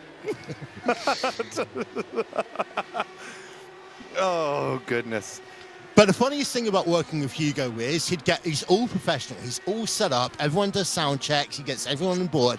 And then about 15 minutes before the broadcast, say, okay, now I go to the toilet. And you're wondering, is he going to get back in time? Or are we going to have to re-loop the intro? Yeah, this is, I can't believe this is only 10 years old. I mean, this feels like the professionalism of the broadcast that always get laid out, from the camera work to the behind the scenes, the on the scenes stuff. I'm also very surprised that RaceSpot doesn't do like more, right? Like, you feel like they do a lot, but then you're like, huh, could we do more? We could if we found a way to clone Hugo. We need 2 Hugos. We need an army of Hugos. Brophy, by the way, still classified as 1 lap down for some reason. That could be timing and scoring. He was 2 laps down. He was 2 laps down at the time of the caution, so he needs a yellow flag to come out. But now 2 drivers that have not been up front racing for the lead, and that almost became the caution Brophy needed as the crossover didn't almost play out for neither one of them as they'll try it again. Taylor Maleska going at it for the race lead then. 42 laps to go here at Iowa through turn number 1. And you're going to see the wash up here for the second time. Maleska just can't hold that bottom line. He's just trying to wash his face. He's just going up there, trying to get the slipstream just a little bit, take the air off of the nose of the 91, but the 91's able to tuck back down to the bottom. Good run into the corner. He's carrying a ton of speed. He'll wash back up the racetrack. This time he'll hold it. Nope, back to the inside goes Taylor. He'll look again as they come to 39 laps to go. They're running like they've got a $5 million prize pool at the end, these 2 drivers. They're going at it. The thing is as well, you've got to remember that Murphy, Marquez, Demerit, the longer these 2 start fighting, the quicker we're going to end up with a 5-car train. So many ways you could make the 5-car train reference there. 38 to go. And we could see all 4 lanes being utilized here at the Iowa Speedways. You see a good turns 1 and 2 there for Matt Taylor. Can he catch Maletka, or is he going to have to sit behind him and just ride it out? Good 3 and 4 as well. He'll look to the inside again for the lead. As they come through 1 and 2 once again, it looks like Taylor's easily, he's able to pull up, but Maleska will then just go back down to the inside in towards turn 3. And these 2 are just swapping positions. I'm keeping an eye. Murphy is getting closer. The crossovers are just getting shorter and shorter and shorter between these 2. And Murphy is almost within draft range. Somebody's going to have to lose it at some point in time. They can't continuously ride each other up the racetrack in the manner they have so far. That time, Maleska was able to pull away, but at a turn 4, Taylor was able to close the gap just a little bit. Can he close it in even further? They'll come to 34.5 laps now at the halfway portion of the back straightaway. Do you realize we've actually got less than 40 miles worth of racing to go here? As we turn our attention over to Pierre Bourdon and Hayward, they are 3 laps down. They're hoping for caution at this place. Hayward's putting on a great scrap in that number 72 car versus Pierre Bourdon. As we turn our attention back to the race lead, Maleska has got the lead. Taylor's in second place. Murphy's actually dropped back. I think that was traffic there that Murphy's struggling to get past. Yeah, and we'll see as all of these drivers are just waiting to see what's going to happen for the race lead. Brophy got around Murphy there, so if the caution flag does come out, I think the only driver that they're going to have to hold off, and it's going to happen now, if the caution flag is going to wave on any of this field for Brophy to have a shot at this win. As they'll come to 31 to go, and it's still the 91, the 8 battling out here. And it looked as though Taylor actually was washing up the racetrack through turn 3. And he does it again towards turn number 1. I don't think that's him just trying to take the high line. I just think that's him and the tyres. They're just not working their way to where at the start of the run. And he's trying to get out of that dirty air because it's just pushing him up the racetrack. And we'll have a look in a second to see how many laps they are. Actually, they're 20 laps already into the stint. 21 laps now. Christopher Demerit has gone longer than anyone else who's currently running in terms of their tyres. He's done 31 laps on their stint. I think we hit a sweet spot about 20 laps in, and then all of a sudden those tyres do start to go away from you. Yeah, and I think if you're looking back there right behind our second place driver of Taylor, Brophy might actually unlap himself the hard way. He's wrapping the bottom. He's on 28 laps. He's got 5 more laps than the drivers in front of him. He might do this. I mean, he's staying consistently faster than them every single lap by about a 10th or so. He's also catching a little bit of the slipstream, the draft of sorts in this one. You catch him here down the front straightaway, and the leaders are in lap traffic as well. Yeah, so this is the whole thing. Don't forget, in terms of this, single file restarts, and what that means is, well, if you're, let's say, a lap down, but you're third in terms of the pack order, you stay where you are. It's not until 10 laps to go do you get sent to the back of the field. So if you're someone like Murphy, who's struggling to get past traffic, he's now 2.2 seconds back from your 2 leaders, and he's really struggled trying to negotiate some of this traffic. Yeah, and you take a look at the battle for fourth going on here as well between it's Marquez and Demerit that are fighting out. The 144's had his struggles in this race. It has not been the best of races for the 144. It had some early incidents, came back on the racetrack, was able to ride it out. Top 5 finish if he could just stick it out here, and we stay green for 24 more laps. It's been a good run. Demerit, hopefully we're going to get a chance to go on board with Demerit in a moment's time, because he, again, is running one of those lines. We can see that his tyres are just starting to fade out on him. There we are, on board with him as they work through turns number 1 and 2. Lap traffic, is that traffic? No, that's Marquez. And it's going to be Demerit getting himself past Brophy and Demerit getting himself past Marquez. They work through turns 3 and 4. This is the long-term knowledge of these cars coming into play for Demerit, but Andrew Marquez in the number 63 car still there in the mix, but Demerit, I think he's through, and now he's away. He's got 4.2 seconds though to pull out in 22 laps. That is not going to be easy when he's about 14 laps longer. Actually, no, he's only, well, wait. He's 10 laps longer than anyone else in terms of his tires. Well, you also got to think of the fuel burning off, too. Less weight in the rear.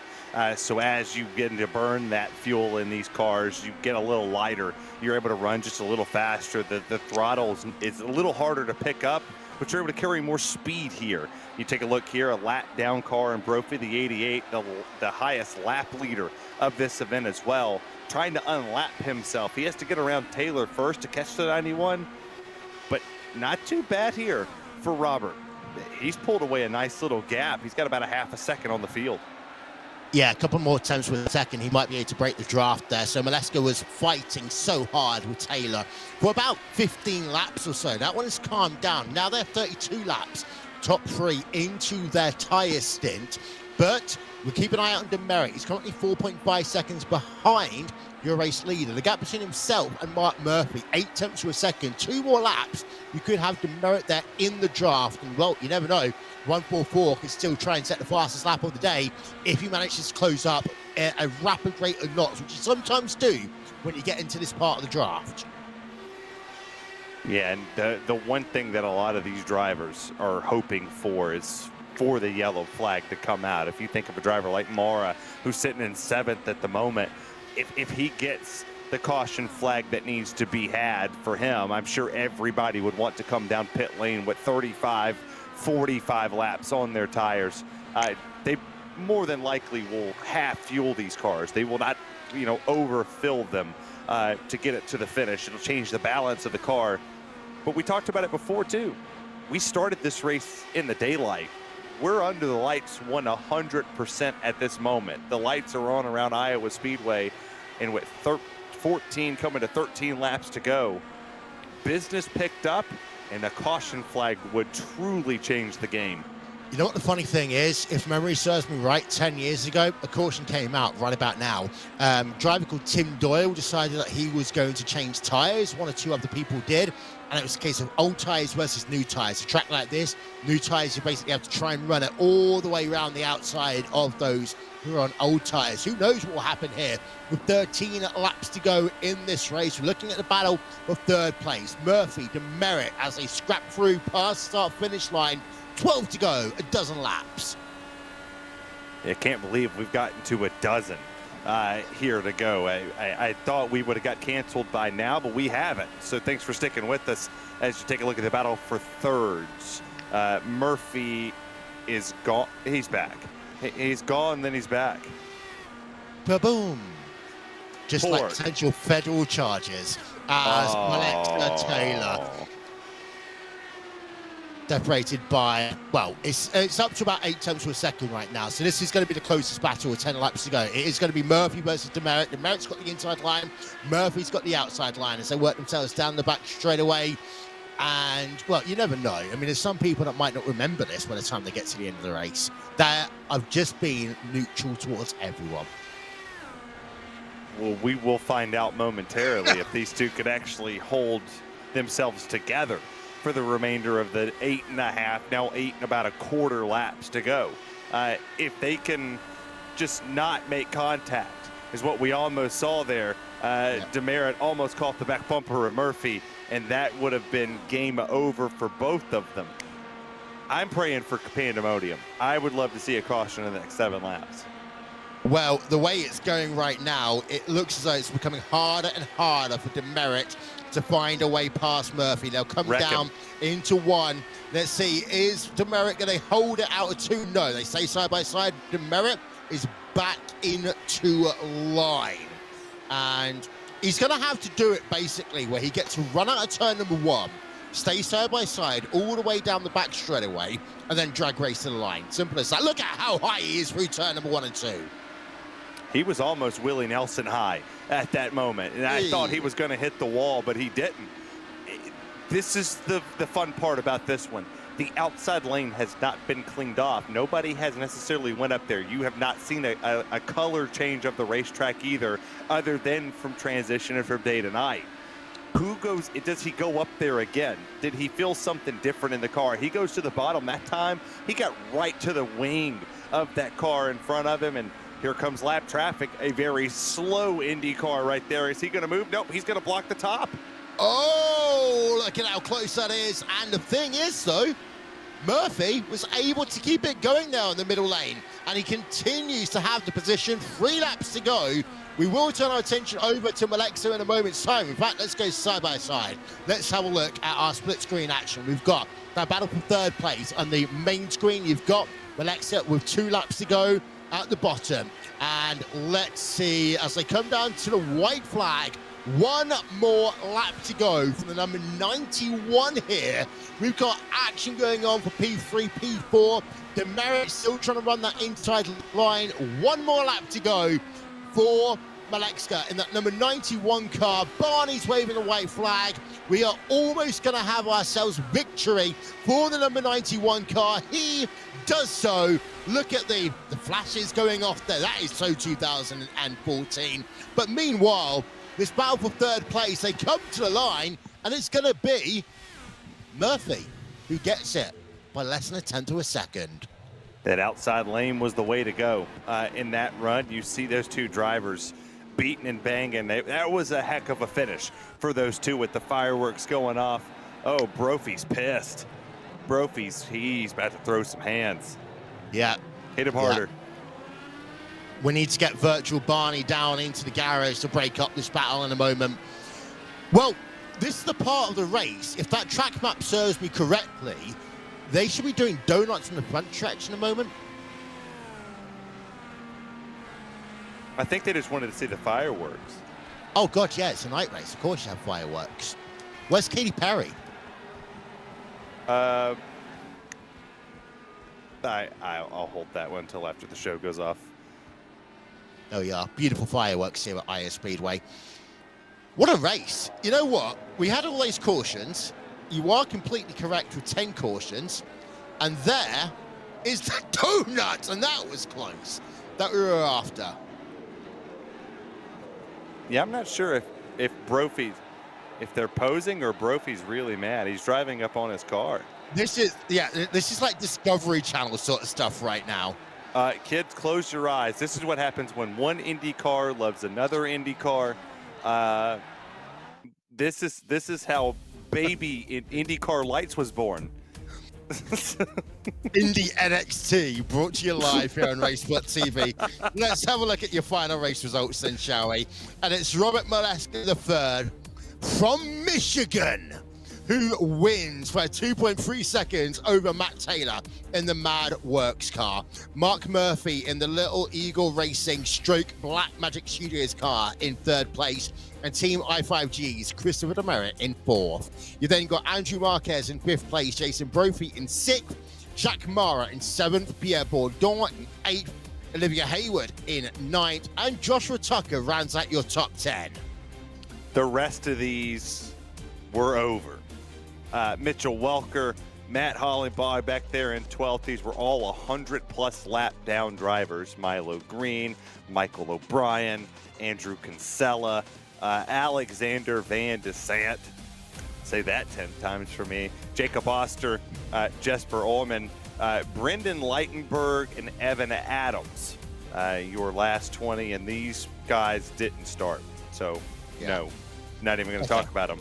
They're not good.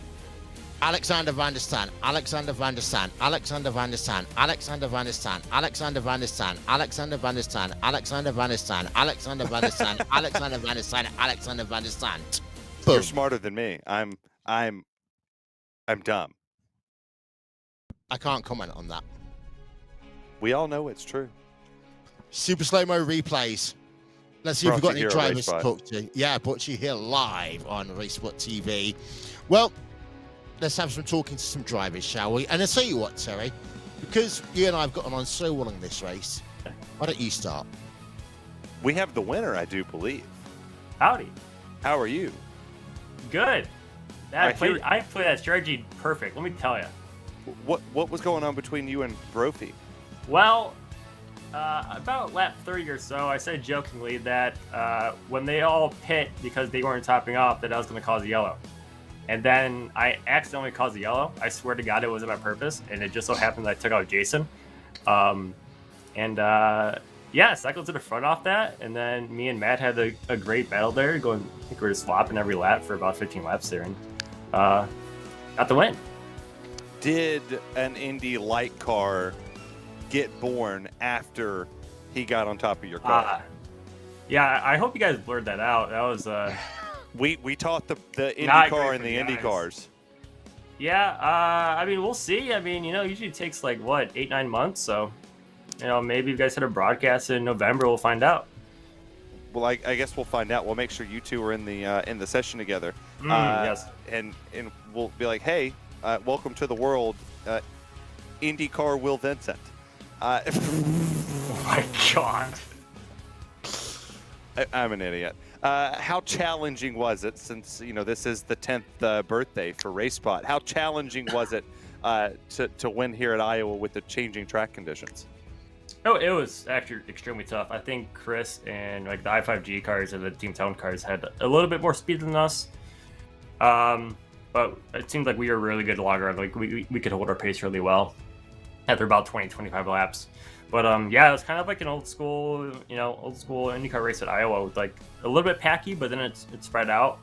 It was a shame that we couldn't get some good green flag running with, say, when we had 2022 cars to see kind of tire wear and traffic play in. But yeah, Iowa at night in these cars, it's just, in my opinion, it's one of the best combos on the sim, and it seems like everyone really enjoys it. We all agree. You're from Michigan. I searched your Twitter. I was told. Yeah. Are you a Wolverines fan? Hell no. Okay, good. We can be friends now. Big. And you pronounce your last name Malechka? Malechka. Malechka. Like Lech, but like Latch, but with an E. So Latch with no E. With an E. Malechka. Malechka, exactly. Malechka. Perfect. Got it. Well, congratulations, Robert Malechka, the third from the crappy state of Michigan. Oh yeah, it's blue sky here, first time in 3 weeks, so we'll take it. Y'all have Flint, so you will always be the worst state of all time. Oh! We got that high quality water. I don't know what you're talking about. I hear Mexico was better. Maybe. I think that's a coin flip. Yeah, I think I would rather drink water from that person who sold the lady who sold the bath water. I would rather drink that water than Flint, Michigan's water. True. Okay, now I've got Family Guy in my head, and that time that Consuelo was doing the quinceañera soup thing with Stewie in the bathtub. I peed in your soup. All right, let's talk to second place, shall we? Let's bring Jason Brophy in here too and make him fight to the death. Yeah. Oh yeah, let's go. No, let's do serious interview first. Let's keep Matt then Taylor. Fight to the death. Yeah. So Matt Taylor, second place, couldn't quite hold on to Robert Malechka at the end of that one, but you guys were going side by side pretty much for about 15 laps or so. Yeah, I was not going to let him just drive away without a fight. That's for sure. We setup wise, we ended up just way tighter than I think other guys did, and we just burned the fronts off. And it was fun though. Talk to me about that dark purple and black livery, because it is rather unique. It's not the red, black and white, red, black and white, red, black and white, red, black and white that we pretty much see in all other races. What convinced you to go with the dark purple? So, I'm a big fan of color. First of all, I like bright colors. I don't like any of this standard nonsense. And the paint scheme is courtesy of another guy on our team, Tyler Graff. He does a bunch of paint schemes for us and did up a bunch of different colors for us. So you're certainly going to see them out there. I don't know, they're fun. This race started in daytime. It went to night. Which is the most challenging part of the race for you? Really, the rubber buildup. When we were working on the setup for this, and it's not something like Self or my team have done a lot of. This is probably the second open set that we've put a lot of work into, and so our preparation was on a much cleaner surface, and really didn't know how to deal with the rubber buildup and the track change. And by the end of the race, we were way too far in the wrong direction on balance, and just couldn't keep up. So this is where normally I ask you about, what your thoughts going into the next race, but we haven't got a next race. Actually, we have. In 10 years' time, we're doing a 500-mile race at Oxford Plains, so put that one in your diary. But in terms of IndyCar, of course, IndyCar back on iRacing. That means we get the iRacing Indy 500 back. We get to actually race on tracks that IndyCar use in their real series. If I was to ask you for one thing that you'd like to see in terms of iRacing IndyCar in 2024, what would it be? Oh man, I don't know. I think we had the year where we lost everything, and now everything is back. So I would really like to see just iRacing further develop that IndyCar relationship this time around, and continue to update our as the real car gets, and really work to develop it. We've got the full length series coming back. Another third series being added. That's a sprint series. There's a lot coming up that's worth being excited for. Well, thank you very much, Matt Taylor there in the Mad Works car. I'm very sorry, Terry. Normally we alternate these, but it's been a long time since I've talked to our fourth place driver, so it's me. Hi, Chris. How you doing? Hello. Doing pretty good. Finished in fourth place in this race. We saw you battling out hard on Mark Murphy. We saw you battling out at the front of the field. We saw you battling out in the mid-pack. We saw you surviving some wrecks. How did it go? Yeah, it's kind of just trying to get to the end and figure out what the best pit strategy was going to be. It almost worked out there, but yeah, that caution came out, and fortunately, I had unwound myself, unlike Jason, who was unlucky. So I always finished on the lead lap, but it was fun trying to make my way to the front at the end. Now, in terms of i5G's history in IndyCar, I mean, it is long, it is successful, and we pretty much followed most of it over the course of the last 10 years or so. I asked every driver to kind of talk to me about their favorite moment in IndyCar on iRacing since it's been around. Of course, you've had many of them. Key the question is, how did this race compare to everything else? I can't even say that straight face. It was it felt like one of those races that sometimes happens. It wasn't, I mean, towards the end it wasn't too bad. Sort of reminiscent of a Monday night or Sunday morning race a while back. But I mean, it was pretty good. But in terms of you and i5G, again, building on the success of IndyCar over the last 10 years on iRacing, as I was just saying a moment ago, that new agreement of IndyCar starting in 2024, one of your favorite races of the year, the iRacing Indy 500 is back, so much more. What would you like to see iRacing and IndyCar do in 2024 that's not been done before? Oh man. I don't know. I'm really excited for the iRacing series though, the one that'll sort of follow the real life schedule, because I don't think iRacing's done that before, so I'm looking forward to that. But yeah, I don't know if there's anything that I'm hoping.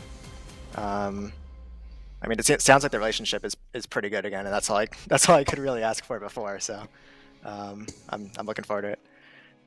Well, Thank you very much, Christopher Demerit there from Team I5G. And at this point, I need to hand over to our referee for the evening, Terry Radford, as he brings together Justin Brophy. Clown.